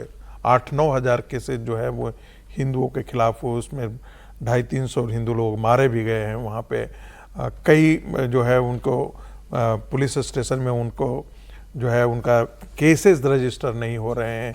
खास करके गांव में बहुत परेशानी है, उनको शहरों में उतनी परेशानी नहीं है, लेकिन गांव में हिंदुओं के खिलाफ जबरन उनकी लड़कियों के साथ बलात्कार कर देना, जबरन उन पर धर्मांतरण का दबाव डालना, मारपीट करना, उनकी संपत्ति में आग लगा देना, ये आम चीज़ें हो गई थी बांग्लादेश के अंदर। तो मुझे लगता है कि जब जमात इस्लामी ताकतवर होकर के आएगी, जिस प्रकार से हिजबुल मुजाहिदीन और जैसे मोहम्मद जैसे संगठन जो है वहाँ पर हैं, वैसे ही टेररिस्ट ऑर्गेनाइजेशन जो है वो बांग्लादेश के अंदर भी हैं, और वो और सारे के सारे जमात इस्लाम के संरक्षण में वो हैं। यदि ये चीज़ें ये ताकतवर होकर के आने वाले चुनाव में यदि ताकतवर होकर के उतरती है तो निश्चित तौर पर हिंदुओं के लिए ये बड़ा कठिन दे रहा है। वहाँ की बांग्लादेश की आबादी में हिंदू जो है, मज़ेदार बात देखिए कि जितना थे उससे आधे से भी ज़्यादा वो कम रह गए हैं, और भारत के अंदर जो है वो मुस्लिम आबादी जहाँ थी उससे दुगनी हो गई है। तो आप अंदाज़ा लगा सकते हैं कि माइनॉरिटी कहाँ फ्लरिश कर रहा है। भारत के अंदर मुसलमान फ्लरिश कर रहा है, उसकी जनसंख्या का अनुपात बढ़ गया है, और वहाँ पर जनसंख्या का अनुपात सीधे दुगना से जितना था उससे भी आधा हो गया है। आने वाले दिनों में शेख हसीना को इसीलिए हिंदू लोग वहाँ पर वोट करते थे कि कम से कम शेख हसीना के समय उनके मंदिर सुरक्षित थे, मंदिरों पर, और वहाँ का एडमिनिस्ट्रेशन जो था वो कम से कम हिंदुओं की सुरक्षा के लिए आ जाता था। अब स्थिति यह है कि हिंदुओं की सुरक्षा के लिए न तो सेना तक ने हाथ खड़े कर दिए थे। तो आप अंदाजा लगा सकते थे जब वहाँ पर प्रोटेस्ट हुआ था, जब वहाँ पर एंटी हसीना प्रोटेस्ट चल रहा था और हिंदुओं पर अत्याचार हो रहे थे, तो सेना की वर्दी में लोग जो थे वो भी उसमें शामिल हो गए थे कई लोग। तो आप समझ सकते हैं कि जमाते इस्लाम जो है वो कितना अंदर तक पेनिट्रेट किए हुए हैं ऑलरेडी वहां के तंत्र में। हिंदू फिर जाएगा तो जाएगा कहाँ? हर्षवर्धन जी, ये अब देखिए, यहाँ भारत में बैठकर हम वहाँ के हिंदुओं के लिए कुछ कर सकें, ये सरकार को सोचना है। लेकिन जो तस्वीरें सामने आ रही है, हमारे संवाददाता जो वहां पर रिपोर्ट कर रहे हैं वो ऑफ रिकॉर्ड भी बहुत सारी जानकारी दे रहे हैं। हिंदुओं के लिए वहां पर जीना मुश्किल हो गया है। देखिए मीनाक्षी, पहली बात तो ये कि ये बांग्लादेश हमारा हिस्सा था, हमसे कट गया है, अब वो एक देश है और उस देश को हम इस तरह से देखें कि वो हमारी ही जमीन था, तो हिंदुओं के लिए ये सोचना कि उनकी जमीन नहीं, तो सबसे पहले वो उन्हीं की जमीन है। दूसरा ये कि भारत सरकार वहां पर हिंदू हितों की रक्षा के लिए अंतर्राष्ट्रीय मंचों पर राजनयिक तरीके से जो करना है वो कर भी रही होगी, लेकिन वहां के हिंदुओं को वहीं लड़ना पड़ेगा, अपनी जमीन पर अपने अधिकारों के लिए लड़ना पड़ेगा। और कोई भी सरकार अगर एंटी हिंदू है, वहां पर स्टैब्लिश एंटी हिंदू है, तो उसके खिलाफ आवाज भी उठानी पड़ेगी और अपने जो इलाके हैं उनको सुरक्षित रखना पड़ेगा। एक बात और समझिए, जब इस तरह की बात होगी कि नहीं हिंदुओं पर अत्याचार हो रहा है, तो वहां के हिंदुओं को यह भी अधिकार फिर बनेगा कि वो कहें कि हमारे लिए एक सुरक्षित इलाका तय कीजिए। आप वो क्षेत्र बताइए जहां हिंदू सुरक्षित रह सकें, जहां का प्रशासन, जहां के जनप्रतिनिधि, जहां की चीजें वो हिंदुओं के लिहाज से हों। क्योंकि बांग्लादेश में मोहम्मद यूनुस के जब से वो एडवाइजर बने हैं केयर टेकर गवर्नमेंट के, तब से ये अत्याचार बहुत बढ़ा है। शेख हसीना के खिलाफ गुस्सा निकला लोगों का, उसमें सब निशाने पर लिए गए, तो सिर्फ हिंदू कहें ये ऐसा नहीं है। जब मुजीबुर रहमान की प्रतिमा तोड़ दी गई, बांग्ला संगीतकार का घर तोड़ दिया गया, जितने निशानी थे वो तोड़ दी गई, इसका मतलब वो एक गुस्सा पूरी तरह से एस्टैब्लिशमेंट के खिलाफ था। लेकिन अब अगर कुछ हो रहा है और हिंदुओं को चुन चुनकर उनके खिलाफ निशाना बनाया जा रहा है, मुझे तो वहां एक यहीं के रहने वाले हैं अपने मित्र जो है वो वहां ढाका से कुछ दूर है, एक चाइनीज कंपनी में काम करते हैं। उनका उस वक्त स्थिति ये थी कि हम लोग एक उसमें अपार्टमेंट में रहते थे और बाकायदा वहां आर्मी लगा दी गई थी। क्यों? क्योंकि थाना छोड़ के लोग भाग गए थे। पुलिस, जो बांग्लादेश की पुलिस है वहां, वो छोड़ के भाग गई थी। और कमाल की बात यह कि एक वहां काम करने वाला व्यक्ति जो पुलिस में ही था, उसकी बच्ची गायब हो गई और उसको वापस लाने में बहुत ही मुश्किल हुई। उन्होंने कहा कि जब आगे पता चलेगा तो हम आपको बता देंगे। हम भी अभी नहीं बता सकते कौन ले गया, जबकि सबको पता है कि कौन लोग आए और उठाकर ले गए। तो स्थितियां बहुत खराब थी। अभी लोग वहां प्रदर्शन कर रहे हैं, लेकिन मैं ये मानता हूं उनको वहीं लड़ना पड़ेगा, अपनी सुरक्षा करनी पड़ेगी। यह संभव नहीं हो सकता कि भारत से कोई ऐसी डिबेट या इस तरह का करके हम सुरक्षा करें। इसको भी समझना वो बात बिल्कुल ठीक है। मैं इसी विषय में एक विषय मोहन भागवत का भी जोड़ना चाह रही हूँ, क्योंकि वो भी हिंदुओं से रिलेटेड है। जब मणिपुर मोहन भागवत जाते हैं तो ये कहते हैं कि हिंदू नहीं रहेगा तो दुनिया नहीं रहेगी। और फिर उसमें उन्होंने कॉन्टेक्स्ट भी बताया। उन्होंने कहा कि दुनिया में सब देशों पर तरह तरह की परिस्थितियां आई और परिस्थितियां गई। कुछ देश उसमें समाप्त हो गए, जिसमें उन्होंने यूनान का भी जिक्र किया, मिस्र का जिक्र किया, रोम का जिक्र किया। कुछ तो बात होगी कि हस्ती नहीं मिटती हिंदुओं की। इस मामले में मोहन भागवत जी जो कह रहे हैं वो काफ़ी हद तक सही बात है कि हिंदू धर्म की जो खासियत है, विशेषता है, उसकी फ्लेक्सिबिलिटी है, उसकी जो ताकत है, वो उसको अभी तक 3000 5000 साल तक जीवंत रखे हुए और वो अपने तरीके से काम कर रही है। लेकिन उसकी जो स्ट्रेंथ है ना, वही उसकी एक वीकनेस भी है हिंदू धर्म की, कि हिंदू धर्म में जो फ्लेक्सिबिलिटी, आराम, शांति, प्यार सब कुछ है, वो आपको उस तरह से लड़ने की ताकत नहीं देती जो हमें बांग्लादेश में दिखाई दे रही है। बांग्लादेश के हिंदुओं को मैं हर्ष जी की बात से सहमत हूँ कि खुद लड़ना पड़ेगा, यदि वो होना पड़ेगा। भारत सरकार को जो जरूरी है वो मदद करे, भारत के लोग भी उनकी जरूरी जो है वो मदद करे, लेकिन वो लड़ना खुद को पड़ेगा। यदि आप समझते हैं कि वो लड़ाई भारत लड़ेगा, तो मैं बताऊँ इसको दूसरी तरह से ये लड़ाई हो जाएगी। अभी वो एंटी हिंदू थोड़ी सी हो रही होगी, फिर वो एंटी बांग्लादेशी भी हो जाएगी। वो कहेंगे कि ये लोग तो भारत सरकार इसको चला रही है, तो ये बांग्लादेश के भी खिलाफ लोग। जब आवाज वहीं से अंदर से उठेगी तो लगेगा कि अपने हक की आवाज है, किसी के कहने की आवाज है। विजय जी, फिजी में हिंदुओं की ऑलमोस्ट मेजोरिटी थी, सरकार थी। वहां पर उन्होंने प्रतिक्रांति किया और हिंदुओं को हटा दिया, कॉन्स्टिट्यूशन से उनको दरकिनार भी कर दिया। हिंदू ने वहां भी शस्त्र नहीं उठाया। कश्मीर के अंदर हिंदुओं को 4.5 लाख हिंदू भाग करके आए, जम्मू आए, दिल्ली आए, बेंगलोर चले गए, बॉम्बे चले गए, लेकिन किसी हिंदू ने अपने हाथ में शस्त्र नहीं उठाया। तो आप ये उम्मीद मत कीजिए कि बांग्लादेश के अंदर वहां के उम्मीद नहीं कर रहा, मैं वही बार बार कहता हूं, मैं बार बार वही कहता हूं कि दुनिया में जहां भी इस्लाम के मानने वाले हैं उन्होंने अपने वजूद तो छोड़ दिए, अपने एक्सपेंशन के लिए उन्होंने अपने हाथ में शस्त्र उठाया। लेकिन भारत का हिंदू समाज जिसे हम कहते हैं ना, हम जिंदा रहे हैं, लेकिन हम ये कैसे भूल जाते हैं कि हमारी सीमाएं जो हैं वो ईरान तक थी। गजवाए हिंद हो चुका है सर। आज पाकिस्तान का एक बड़ा हिस्सा, अफगानिस्तान कभी हमारा था, बांग्लादेश हमारा था, पाकिस्तान हमारा था, वो सारे हमारी सीमाएं ईरान तक जाती थी, वो सब सिमट करके यहाँ पर हम 76% बच गए हैं। मैं तो यही बचे हुए भारत में जो स्ट्रेंथ है वही तो आपकी मैं ये weakness कह है। रहा हूं कि से हम बचे जिसे हम कहते हैं अवशेष के रूप में हम अभी लड़ रहे हैं, संघर्ष रहे हैं, और कितने दिन तक बचेंगे ये कहना मुश्किल है। वही स्ट्रेंथ और वीकनेस की ही बात हो रही है। जो बात विजय जी कह रहे थे कि जो हमारी सबसे बड़ी काबिलियत है कि हम ह्यूमैनिटी फर्स्ट रखते हैं, हिंदू जो है वो मानवता सर्वोच्च पद पर रखता है, वही हमारी सबसे बड़ी कमजोरी भी है कि हम शस्त्र नहीं उठाते, हम विस्तारवादी सोच की तरफ से काम नहीं करते, हम धर्म परिवर्तन वाली सोच नहीं रखते हैं। खैर, एक और बड़ी खबर, प्रधानमंत्री नरेंद्र मोदी चूंकि साउथ अफ्रीका के दौरे पर है और 3 दिवसीय उनका यह दौरा है, जोहानिसबर्ग में आयोजित G20 समिट में ग्लोबल लीडर के तौर पर मोदी लीड कर रहे हैं। जोहानिसबर्ग की सड़कें प्रधानमंत्री मोदी के वेलकम से फटी पड़ी हैं। पहले दिन ऑस्ट्रेलिया आए प्रधानमंत्री समेत कई ग्लोबल लीडर्स ने प्रधानमंत्री मोदी से मुलाकात की।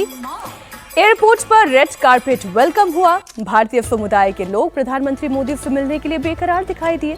इस वक्त साउथ अफ्रीका मिनी इंडिया बन गया है। तस्वीरें तो आप देख ही रहे हैं।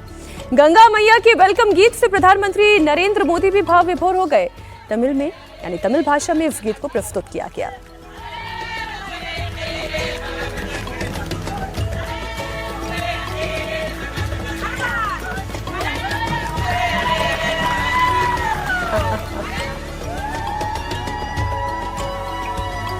दंडवत प्रणाम है, ये तो कमाल है।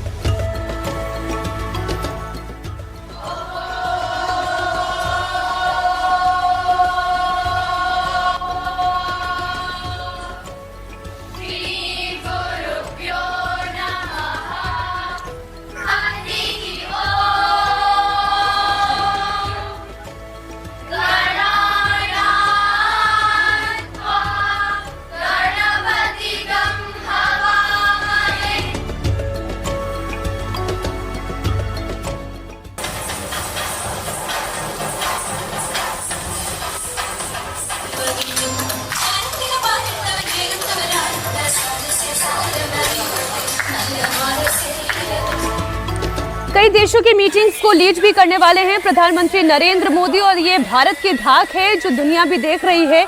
प्रधानमंत्री नरेंद्र मोदी, आप बिल्कुल, और ये जी समिट भारत के लिए बहुत खास है क्योंकि जब भारत ने इसकी मेज़बानी की थी 2023 में, तो भारत ने ही अफ्रीकन यूनियन को इसका मेंबर बनाया था। और यह विशेष है इसलिए कि प्रधानमंत्री मोदी के जो प्रयास थे उसके कारण अफ्रीकन यूनियन को G20 की मेंबरशिप मिली थी, और अब साउथ अफ्रीका में इसका हो रहा है। अब प्रधानमंत्री मोदी इस समय वहाँ सबसे बड़े नेता है। इस बार ट्रंप नहीं आ रहे वहाँ पर, इस बार वहाँ पुतिन भी नहीं आ रहे, शी जिनपिंग भी नहीं है, 3 बड़े नेता वहाँ पर नहीं है। प्रधानमंत्री मोदी वहाँ गए और प्रधानमंत्री मोदी इस बार 3 सेशन को वहाँ संबोधित करने वाले हैं। और मुझे लग रहा है कि प्रधानमंत्री मोदी गए तो तमाम देशों के राष्ट्राध्यक्षों से प्रधानमंत्री मोदी की मुलाकात होगी। साउथ अफ्रीका से प्रधानमंत्री मोदी ने कहा था, जब अफ्रीकन यूनियन को प्रधानमंत्री मोदी ने जोड़ा था तो कहा था कि भाई सिर्फ विकसित देश नहीं, जो विकासशील देश है और जो विकास करने की कोशिश में संघर्ष कर रहे हैं उन देशों का भी हाथ पकड़कर विकसित देशों और बड़े देशों की जिम्मेदारी है कि उनको मुख्य धारा में लेकर आए।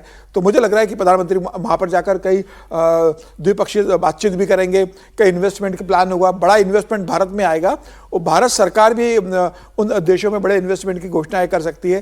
तो G20 प्रधानमंत्री मोदी के लिए बहुत महत्व का है। प्रधानमंत्री मोदी कभी कोशिश करते हैं कि G20 उनसे मिस ना हो, और ये अच्छा है कि इस बार वहाँ ट्रंप साहब नहीं बना। ट्रंप साहब अगर होते तो फिर कह देते कि मोदी जी से मेरी बात हुई है और तमाम चीज़ों को बोलते। तो आज प्रधानमंत्री मोदी का जाना और प्रधानमंत्री मोदी वहाँ संबोधित करेंगे। जी, ये जो ग्रैंड वेलकम हुआ और प्रधानमंत्री नरेंद्र मोदी, अच्छा, गंगा मैया की जय के साथ विजय जी उनका स्वागत भी हुआ। एक तरफ जहां पर हम देख रहे हैं कि अजीब से एक इनस्टेबिलिटी इस वक्त वर्ल्ड पॉलिटिक्स में दिखाई दे रही है। G20 जैसा मंच कितना बड़ा माध्यम हो सकता है भारत के लिए भी और बाकी देशों के लिए भी? महत्वपूर्ण है। G20 सबसे बड़ा ग्रुप है एक तरह से इंटरनेशनल डिप्लोमेसी के तौर पर देखा जाए, और उसमें भारत की भूमिका लगातार बढ़ती गई है। पिछली बार जब हमने मेज़बानी की, जिसका जिक्र अभी किया गया, उससे भी एक ताकत बढ़ी है उसमें जो, और उस समय हुआ मुझे नहीं पता कि साउथ अफ्रीका में कितने शहरों में वो कर रहे हैं। भारत ने तो देश के 100 शहरों में G20 की जो थी पूरे उसकी भारत की धाक वो वहाँ दिखाई थी, तो उससे भी एक नए तरीके का माहौल बना था। साउथ अफ्रीका को, अफ्रीकन यूनियन को जिस तरह से शामिल किया गया G20 में भारत के मेजबानी के दौरान, उसका असर भी यहाँ पर दिखाई देगा। और दक्षिण अफ्रीका से तो भारत के संबंध बहुत पुराने संबंध हैं, गांधी से मोदी तक यदि भारत को दक्षिण अफ्रीका के साथ जोड़कर देखा जाए तो एक लंबा रिश्ता है। और G20 में ट्रंप आए ना आए, भारत की भूमिका लगातार महत्वपूर्ण होती जा रही है।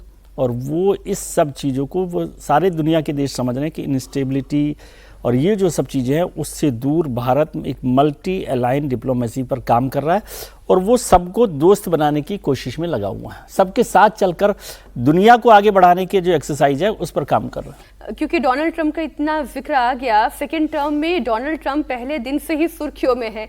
हर दिन व्हाइट हाउस से नई नई तस्वीरें आती है, ट्रंप की एक्टिविटी को लेकर बातचीत भी होती है। एक ऐसी ही तस्वीर उस वक्त आई जब न्यूयॉर्क के नए इलेक्टेड मेयर ज़ोहरान ममदानी ने ट्रंप से मुलाकात की। व्हाइट हाउस में ट्रंप से मिलने के लिए वो पहुंचे। ट्रंप विरोधी होने के बावजूद जीत का परचम लहराने वाले ज़ोहरान ममदानी ने ट्रंप के सामने ही अमेरिका के हालातों से उन्हें वाकिफ कराया, कई कड़वी बातें भी कही।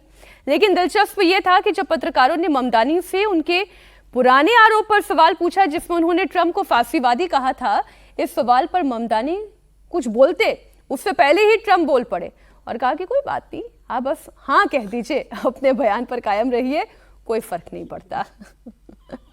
Your answer to Stephen Nelson, he asked about your comment calling the president a fascist, and your answer was, both President Trump and I have been clear about our positions and our views. Are you affirming that you think President Trump is a fascist? I've spoken about... That's okay, you can just say yes. Okay? It's easier. It's easier than explaining it. I don't mind. And Mr. President, I wanted to ask you...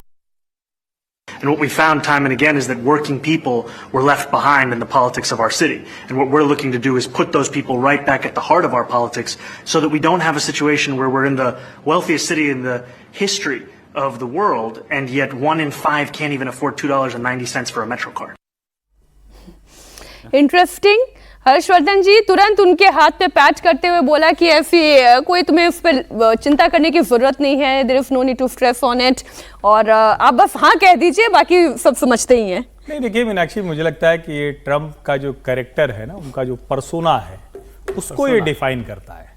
और कई बार ये भी लगता है Trump के मन में कुछ चीज़ें आती हैं। आजकल तो चूंकि भारत से उनको बहुत अच्छी वाइब्स नहीं मिल रही, हमें भी नहीं मिलती, उनको भी नहीं मिलती। उन्होंने कहा भी था कि आजकल भारतीय हमको कम पसंद करते हैं, कल फिर मैं ऐसा करूंगा कि मुझे लव करने लगेंगे फिर से। लेकिन ज़ोहरान ममदानी, जिसको उन्होंने कहा था कि ये अगर आया तो मैं फंड बंद कर दूंगा, जिसके लिए उन्होंने कहा था कि ये तो कम्युनिस्ट ममदानी है, इसको तो पूरी तरह से आउट कर देना है, वो जब जीत कर जाता है तो ट्रंप उसका ओवल ऑफिस में उसी तरह से वो मीटिंग करते हैं जैसे वो दूसरे लोगों से मीटिंग करते हैं।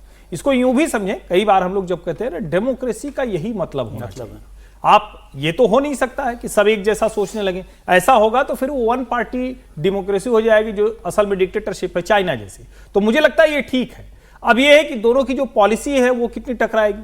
और ज़ोहरान ममदानी की जिस बात को लेकर ढेर सारे लोग उसको बढ़ा रहे हैं, देखो ममदानी ने ये बता दिया, अमेरिका की वही स्थिति, इसीलिए तो ट्रंप मांगा कैंपेन कर रहे हैं। इसको समझिए, जो वो कहते हैं कि न्यूयॉर्क में $2.9 की कैपेसिटी नहीं है कि लोग अपने खाने के लिए, ट्रेन में जाने के लिए, बस में जाने के लिए इंतजाम कर सकें, तो दरअसल ये दुनिया में अमेरिका की उस स्थिति को बता रहा है। और कहा जाता है ना कि अगर डॉलर डोमिनेशन खत्म हो जाए और ये जो सबके बीच में एक अलग अलग तरह से जो मीडिएशन करने का, यानी मध्यस्थता और मुद्रा, ये दो चीजें अगर खत्म हो जाए तो ट्रंप क्या कोई भी अमेरिका का राष्ट्रपति बनेगा, वो किसी लायक नहीं रहेगा। तो मुझे लगता है वो स्थिति भी सामने आई। लेकिन ट्रंप है, उनका अपना एक अंदाज है, कई बार आप उसको पसंद कर सकते हैं, नापसंद कर सकते हैं, लेकिन वो है अपने अंदाज में, ये भी आसान। दो विरोधी मानसिकता भी जब मिले तो हाथ मिला सकते हैं और चर्चा हो सकती है। बात अमेरिका की है, बात ट्रंप की है ना मीनाक्षी, की चुनाव में हार जीत के बाद भी जाना तो चाहिए था ना तेजस्वी को।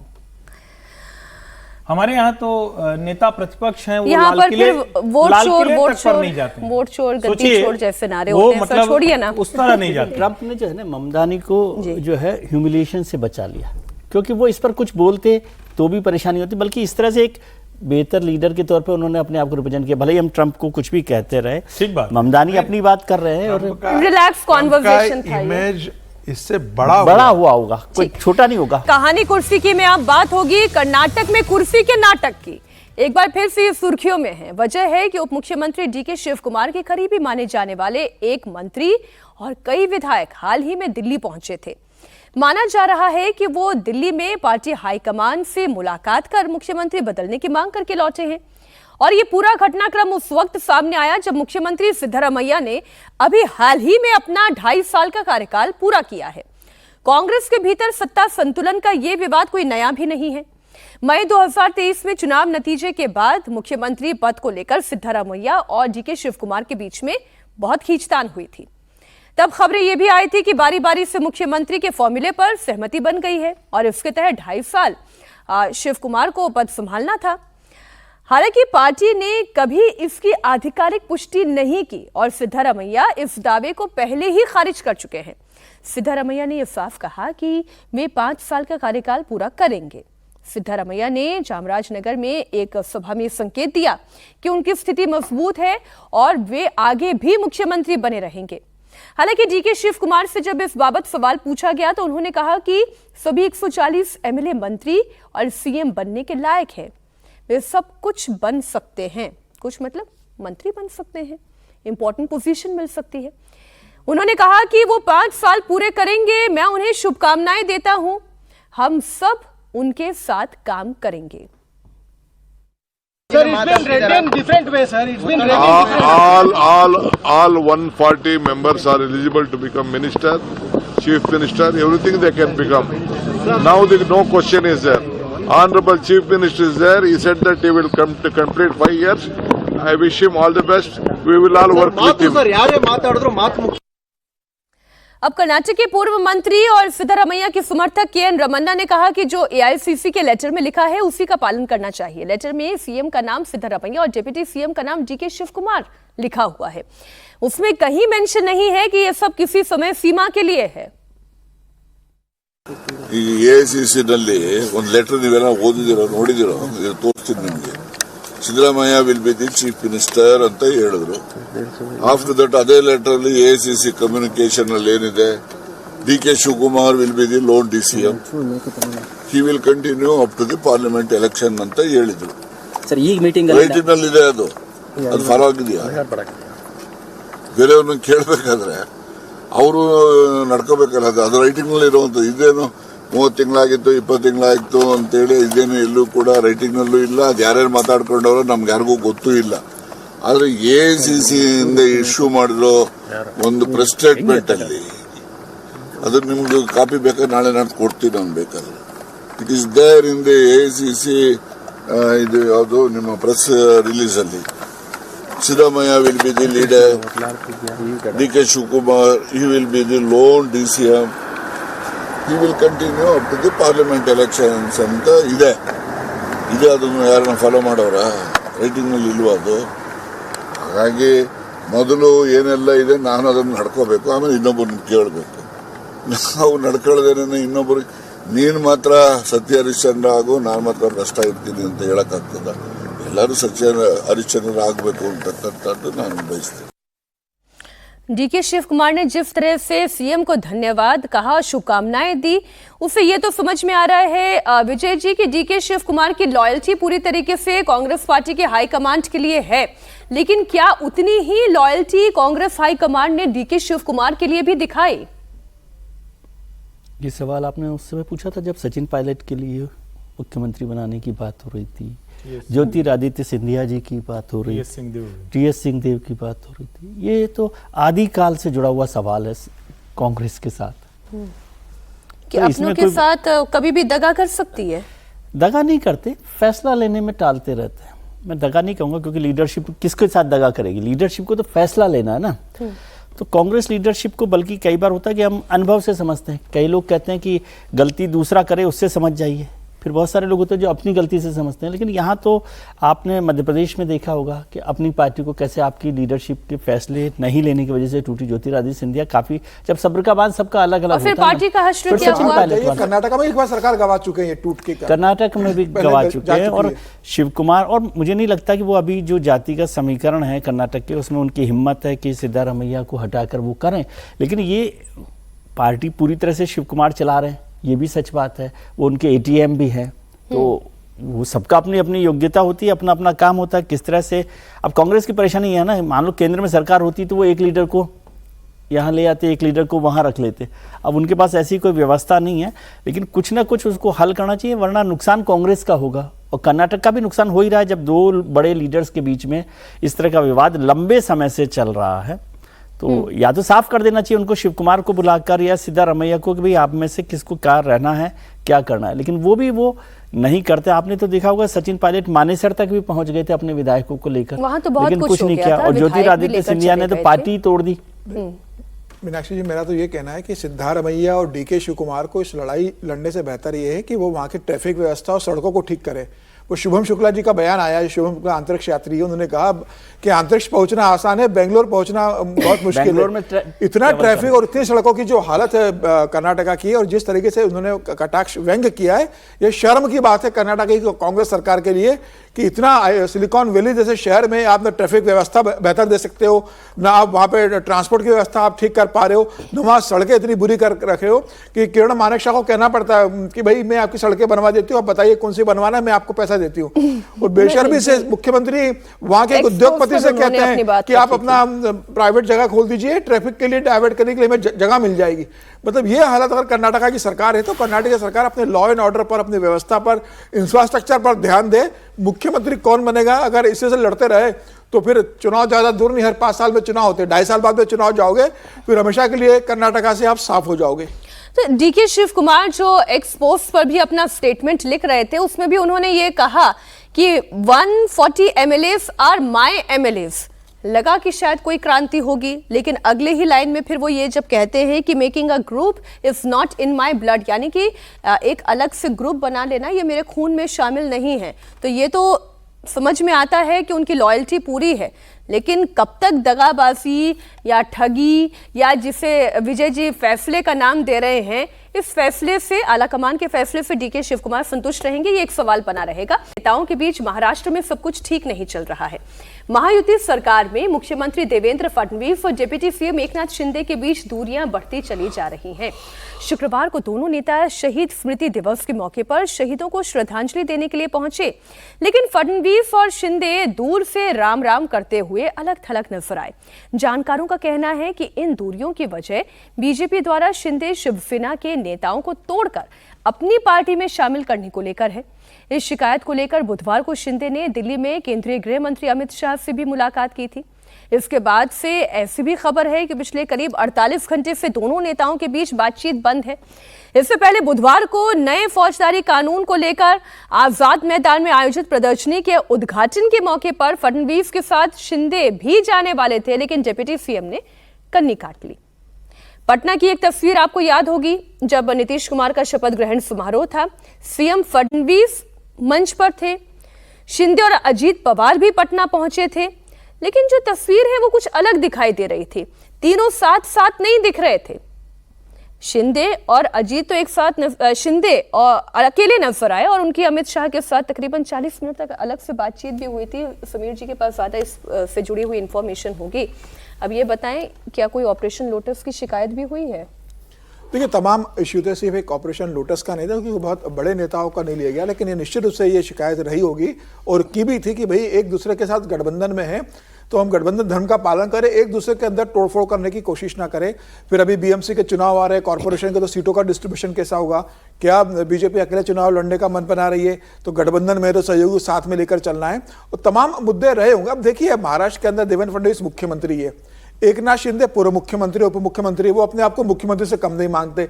तीसरे अजित पवार है जो मुख्यमंत्री बनने के लिए इस गठबंधन में आए, वो भी कह रहे इतनी बार मैं उप मुख्यमंत्री रह चुका हूं, कभी तो मैं मुख्यमंत्री बनूं, तो वो भी अपनी अलग राजनीति करते रहते हैं। तो तीन बड़े नेताओं जब साथ में होंगे सत्ता में, तो तीनों का ईगो कहीं ना कहीं क्लेश होता होगा। नहीं, लेकिन अगर जिस तरीके शिवसेना से के देवेंद्र नेता फडणवीस अगर बीजेपी से जुड़ते चले जा रहे हैं तो फिर एकनाथ शिंदे की पावर कहां जाएगी? नहीं, निश्चित रूप से ये बीएमसी के पहले हुआ से शिकायत की होगी, लेकिन ऐसा नहीं कि और बाद में उसके बाद देवेंद्र फडणवीस का बयान भी आ गया था।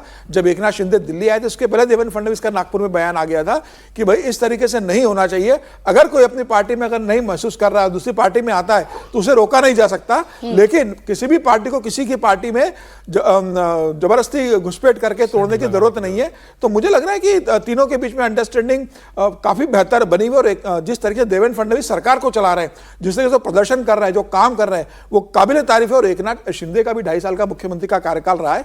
एकनाथ शिंदे ने भी बहुत अच्छा काम किया था, गठबंधन के मजबूत सहयोगी है और भारतीय जनता पार्टी इस बात को जानती है कि अगर सत्ता में वो आए तो वो एकनाथ शिंदे ही है जिसकी दम पर वो सत्ता में लौटे। और एकनाथ शिंदे ने भारतीय जनता पार्टी को सत्ता में शामिल करवाया था। हालांकि ठीक है, भारतीय जनता पार्टी ने मुख्यमंत्री बना दिया था। आज भी अगर भारतीय जनता पार्टी सत्ता में है, जो बीजेपी के विरोधी हर्षवर्धन जी यही तो आरोप हमेशा लगाते हैं कि पहले साथ लेकर आते हैं, फिर प्यार प्यार से फिर सब साथ ही कर लेते हैं और जो लेकर आया उसका सफाया हो जाता है। नहीं, देखिए, ये तो कोई भी दो पार्टियां होंगी तो उनके बीच में ये रस्साकशी, ऊपर चढ़ जाना, अपनी जो संख्या है बढ़ा लेना, ये सब चलेगा ही। और इसका एक दूसरा भी पहलू होता है, जैसे ये जो कहा जा रहा है ना कि पार्षद टूट कर चले आ रहे हैं, अब वो कौन खींच रहा है या खींचे चले आ रहे हैं, इसका भी तो होता है फर्क ना। एकनाथ शिंदे जी को भी तो ये अच्छे से पता है कि जब बीएमसी थी तो शिवसेना और भारतीय जनता पार्टी लगभग बराबर थे। कई जगहों पर भारतीय जनता पार्टी का जो कॉर्पोरेटर का प्रत्याशी था वो दूसरे नंबर पर था, तो एक उनको संभावना दिखती है और इसके लिए भी ये तोड़फोड़ होती है। लेकिन इस सब के बावजूद मेरा ये मानना है कि एकनाथ शिंदे जहां पर खड़े हैं उनके लिए बड़ा आसान नहीं है कि बीजेपी से वो अलग हटें और अपनी कोई पार्टी बना ले। जिस दिन वो हटेंगे शिवसेना फिर वही उद्धव जी वाली ही असली हो जाएगी, उनका कितना आधार बचेगा ये सवाल है। और चूंकि एकनाथ शिंदे को भी पता है, भारतीय जनता पार्टी को भी पता है कि एकनाथ शिंदे ने उनके लिए बहुत बड़ा काम किया है, तो दोनों संतुलन बनाए रखेंगे। लेकिन रस्साकशी तो ये चलती ही रहेगी, इसमें कोई बहुत चौंकाने वाली चीजें नहीं है। अब एक और बड़ी खबर के बाद देश में नया श्रम कानून लागू हुआ है। सरकार ने देश के सभी मजदूरों और कर्मचारियों के लिए एक बड़ा फैसला लिया है। 4 नए लेबर कोड लागू किए गए हैं। अब 4 आसान और साफ सुथरे नियमों के जरिए कामगारों को सरकारी लाभ मिल सकेगा। 1 साल में ग्रेच्युटी, फ्री हेल्थ चेकअप समेत मजदूरों को कई नई गारंटीज मिलेंगी।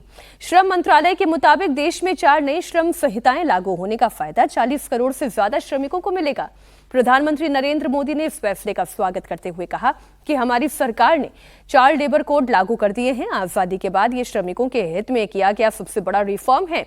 यह देश के कामगारों को बहुत सशक्त बनाने वाला है। इससे जहां नियमों का पालन करना बहुत आसान होगा, वहीं ईज ऑफ डूइंग बिजनेस को भी बढ़ावा मिलेगा। रागी जी, ये जो नया रिफॉर्म है, इस रिफॉर्म गुड न्यूज मैं बोलूं? देखिए, ये बहुत शुभ संकेत है और बहुत स्वागत योग्य कदम है। बहुत दिनों से ये बात चल रही थी कि जो लेबर सेक्टर है, जितना उनका बहुत एक्सप्लॉइटेशन हो रहा है और बार बार जो हम मांगे देख रहे थे, ये कांग्रेस पार्टी भी कर रही थी और ये अपने अंदर की भी आवाज़ थी कि एक जितना जो श्रमिक वर्ग है, जितना उनके कल्याण के लिए किया जाना चाहिए वो नहीं किया जा रहा है। और ख़ास करके उनका जो ग्रेच्युटी को लेकर के है, उनके हेल्थ से रिलेटेड जो स्कीम्स हैं उनको लेकर के है, तो उस दिशा में जो ये कदम उठाया गया है मुझे लगता है ये बहुत अच्छा है। और ये इसको श्रमिक लोग, खास करके लेबर वर्ग जो है, उसका जितना काम उतना दाम, और अगर डबल काम तो फिर डबल दाम। बिल्कुल। ये आपने कहा तो मुझे भारतीय मजदूर संघ का नारा याद आ गया। यही भारतीय मजदूर संघ का नारा है। अच्छा, हाँ, जितना काम उतना दाम। और देखिए, इसमें जो सबसे बड़ी चीज है कि एक तो सोशल सिक्योरिटी पर बहुत ध्यान दिया गया है। एम्प्लॉय जो उनका एम्प्लॉयमेंट लेटर है वो मिले, और जो सबसे अच्छी बात है जिसको लेकर आप थोड़ा सा और खुश हो सकती हैं, मतलब पुरुष और महिला को बराबर वेतन है। तो ये भी एक जो बार बार कहा जा रहा था, एक तरह से कहें कि जितनी चीजें बार बार जो लेबर ऑर्गेनाइजेशंस की तरफ से, श्रमिक संगठनों की तरफ से मांगी जा रही थी, वो पूरी की गई। अब जाहिर है कोई भी कानून बनता है तो उसको लागू करना, फिर लागू करने के बाद समझ में आता है कि ये 4 चीजें और है। लेकिन जब प्रधानमंत्री नरेंद्र मोदी विकसित भारत 2047 की बात कर रहे हैं, भारत की अर्थव्यवस्था वर्ल्ड की फास्टेस्ट ग्रोइंग इकोनॉमी है, ऐसे में उसकी जो रीढ़ है, जो रीढ़ की हड्डी है, वो श्रमिक होते हैं। अगर वो खुश नहीं है तो आप अर्थव्यवस्था को बहुत अच्छे से नहीं ले जा सकते। ऐसे में ये जो श्रमिक संहिता, श्रम संहिता, 4 लेबर कोड लागू हुए, ये सचमुच हिस्टोरिकल रिफॉर्म है, अगर उसी तरह से क्या कहते हैं सर, लेटर एंड स्पिरिट में लागू हो जाए एग्जीक्यूशन लेवल पर, एग्जीक्यूशन, क्योंकि ये मेजर रिफॉर्म है मेरे ख्याल से लेबर रिफॉर्म की दृष्टि से। और सोशल सिक्योरिटी को लेकर दो इश्यूज, सोशल सिक्योरिटी और महिला और पुरुषों के बीच, मतलब जेंडर के जो डिस्पैरिटी हमारे देश भर में अलग अलग जगह पर चलती रहती है। बहुत सारी जगह जैसे मीनाक्षी जी, उनको तो जेंडर में थोड़ा सा ज़्यादा आगे मिलता है, लेकिन बहुत सारे लोग हैं जिनको आमतौर पर नहीं, सुप्रीम कोर्ट का ऑलरेडी इसके नहीं, लेकिन वो लेटर मामले में जजमेंट है। संविधान जो है, संविधान के अंदर इस पर एक्सप्लिसिट जिसको कहते हैं प्रावधान है कि महिला और पुरुष के बीच में इस प्रकार का जो है वो कामकाज में, हालांकि ये directive principle of state policy के अंदर आता है, लेकिन इस प्रकार का ऑलरेडी प्रावधान वहां पर है। प्रावधान नहीं, एग्जीक्यूशन लेवल पर तो नहीं है एग्जीक्यूशन के, और देखिए सरकारी नौकरियों में कहीं भी ये सब चीजें नहीं होती, लेकिन जो प्राइवेट सेक्टर में है वहां भी आज के दिन में मुझे नहीं लगता है कि इस प्रकार का कोई भेदभाव होता है, लेकिन सरकार ने उसको एक तरीके से ये ला करके लीगलाइज्ड और इंस्टीट्यूशनलाइज कर दिया है। ये सबसे कम से कम कानून तो होना चाहिए, फिर आप अपने अधिकार को, फिर अगली लड़ाई है कि आपका एग्जीक्यूशन क्या है। अभी तक तो प्राइवेट और पब्लिक सेक्टर था, अब आपके अलग अलग सेक्टर हैं, गिग वर्कर की बात है, नए तरह की अर्थव्यवस्था है, उन सब को इसमें आइडेंटिफाई किया गया है, उसके लिहाज से शर्तें बनाएंगे। तो मुझे लगता है ये बड़ा जरूरी था। अब एक बड़ा वर्ग है जो पिछले कुछ समय से हम कहते हैं ना, दिवाली आती है, होली आती है, धनतेरस आता है, तो हम सबसे पहले क्या कहते हैं, वो ई कॉमर्स इतना बढ़ गया। अब ई कॉमर्स बढ़ गया तो उसके साथ लोग जुड़े हुए, उनसे जो लड़के लड़कियां जुड़े हुए जिनको गिग वर्कर कहते हैं, उनकी क्या स्थिति बन रही है, क्या उनका कोई सोशल सिक्योरिटी का मसला है क्या, उसको आइडेंटिफाई किया गया है। मुझे लगता है वो बहुत महत्वपूर्ण, मेन वही बात है जिसका आपने जिक्र किया कि उनके सोशल सिक्योरिटी का कोई स्कीम था ही नहीं, तो ये सरकार की तरफ से आया है, ये बहुत अच्छी बात है। कम से कम अब वो इस मामले में सुरक्षित है, उनको हेल्थ स्कीम उनको अवेलेबल होगा, 40+ वालों को सोशल सिक्योरिटी होनी जरूरी है, तो उनको रजिस्टर किया गया कि वो वर्कर के, क्योंकि अनऑर्गेनाइज सेक्टर से जो लोग इस तरह से निकल कर आते हैं उनके लिए बड़ी मुश्किल काम होती है। सोशल सिक्योरिटी नहीं मिलती, और खास तौर पर अगर उनका आपको याद होगा कि दिल्ली चुनाव के समय भारतीय जनता पार्टी ने ये भी कहा था कि जो ठेले वाले हैं, रिक्शे चलाते हैं, इन सबके सोशल सिक्योरिटी का हम जो है वो प्रोविजन करेंगे, हम उनकी व्यवस्था देंगे। मुझे लगता है कि पूरे देश के स्तर पर भारतीय जनता पार्टी ने बड़ा काम किया है। एक और महत्वपूर्ण खबर, पाकिस्तान और अफगानिस्तान के बीच बॉर्डर पर जबरदस्त तनाव है। टीटीपी और डुरंट लाइन को लेकर पाकिस्तान और अफगानिस्तान ओपन वॉर के सिचुएशन में है। लगातार हो रही झड़पों में पाकिस्तानी सेना को भारी नुकसान उठाना पड़ रहा है, जिसके बाद पाकिस्तान ने एक बार फिर अफगानिस्तान पर अटैक किया है। अफगान सीमा के पास पाकिस्तानी सुरक्षा बलों ने कुर्रम जिले में हमला कर अफगानिस्तान के 23 लड़ाके मार गिराए। यह हमला उस वक्त हुआ जब अफगानिस्तान के ट्रेड मिनिस्टर भारत दौरे पर थे। इससे पहले भी पाकिस्तान ने अफगानिस्तान पर उसी वक्त एयर स्ट्राइक की थी जब वहां के विदेश मंत्री भारत के दौरे पर थे। अफगानिस्तान ने फाइनल चेतावनी दे दी है, बॉर्डर पर करारा जवाब भी दिया जा रहा है। हालात इतने तनावपूर्ण हैं कि दोनों देशों में किसी भी मिनट भीषण युद्ध छिड़ सकता है। तो ये इस वक्त अफगानिस्तान पाकिस्तान बॉर्डर की स्थिति बनी हुई है, किसी भी वक्त ये युद्ध छिड़ सकता है। सुमीर जी, देखिए, अफगानिस्तान ने तो अभी पाकिस्तान का हुक्का पानी बंद कर दिया था, बॉर्डर बंद कर दिए, सामान खाने पीने का सामान भेजना बंद कर दिया, व्यापार बंद कर दिया। भारत पहले ही पानी बंद कर चुका। और अफगानिस्तान से जिस तरीके से पाकिस्तान लगातार पिट रहा था कि सैनिकों को अपनी वर्दी और अपना सारा हथियार छोड़कर भागना पड़ा था, चौकियां खाली कर दी थी, मुझे लग रहा है कि अब पाकिस्तान इस बात से बहुत बौखलाया हुआ है कि लगातार भारत के संबंध अफगानिस्तान से बहुत बेहतर होते जा रहे हैं। अभी कुछ दिन पहले अफगानिस्तान के विदेश मंत्री आमिर खान मुत्तली भारत आए थे, अब अभी उद्योग मंत्री आए। भारत जिस तरीके से अफगानिस्तान ने जिस तरीके से मेडिसिन को लेकर भारत से खरीदना शुरू कर दिया और अफगानिस्तान ने पाकिस्तान से मेडिसिन लेना बंद कर दिया, तो अभी आ रहा था कि भाई पूरी लगभग मेडिसिन इंडस्ट्री पाकिस्तान की बंद होने की कगार पर आ गई है कि बहुत बड़ा मेडिकल एक्सपोर्ट पाकिस्तान अफगानिस्तान में करता था। तो पाकिस्तान बहुत परेशान है और मुझे लग रहा है जिस तरीके से डुरल लाइन पर लगातार पाकिस्तान की पिटाई हो रही थी, तो पाकिस्तान एक कोशिश कर रहा है कि अफगानिस्तान के ऊपर हमला किया जाए, लेकिन वो अफगान के लड़ाके हैं। पाकिस्तान उनसे कितना भी हवाई हमला कर ले, भले उनके पास हवाई नहीं है, जल नहीं है, लेकिन उनके लड़ाके जो पाकिस्तान को, जो अमेरिका को और जो रशिया को सबक सिखा सकते हैं कि अमेरिका अपने टैंक छोड़ के भाग गया था, इस लड़ाई में पाकिस्तान के दांत खट्टे करेंगे और आखिरी में पाकिस्तानी को कदम वापस पीछे खींचने पड़ेंगे। ओपन वॉर सिचुएशन है ये रागी जी, ओपन वॉर सिचुएशन में तो फिर स्थिति किसी भी हद तक जा सकती है। एक और अच्छी खबर ये है भारत और अफगानिस्तान के लिए कि भारत ने कार्गो प्लेन से सामान मुहैया कराने का निश्चय कर लिया है। यानी कि जो सप्लाई पाकिस्तान से हो रहा था, अफगानिस्तान ने उस सप्लाई को बंद कर दिया है, चाहे वो मेडिकल हो, चावल हो, और ये सब जो है वो कार्गो प्लेन से सप्लाई करने का भारत ने निश्चय किया है। मुझे लगता है कि भारत ने तय कर लिया है कि अफगानिस्तान को हम हर तरीके से मदद देंगे ताकि आने वाले दिनों में अफगानिस्तान जो है वो पाकिस्तान के लिए सरदर्द बना रहे। पिटाई बराबर पाकिस्तान की होती रहे। आज इसी नोट पर कहानी कुर्सी की में बस इतना ही। बहुत शुक्रिया हर्षवर्धन जी, विजय जी, संगीत रागी जी, समीर चौकांकर जी हमारे साथ जुड़ने के लिए।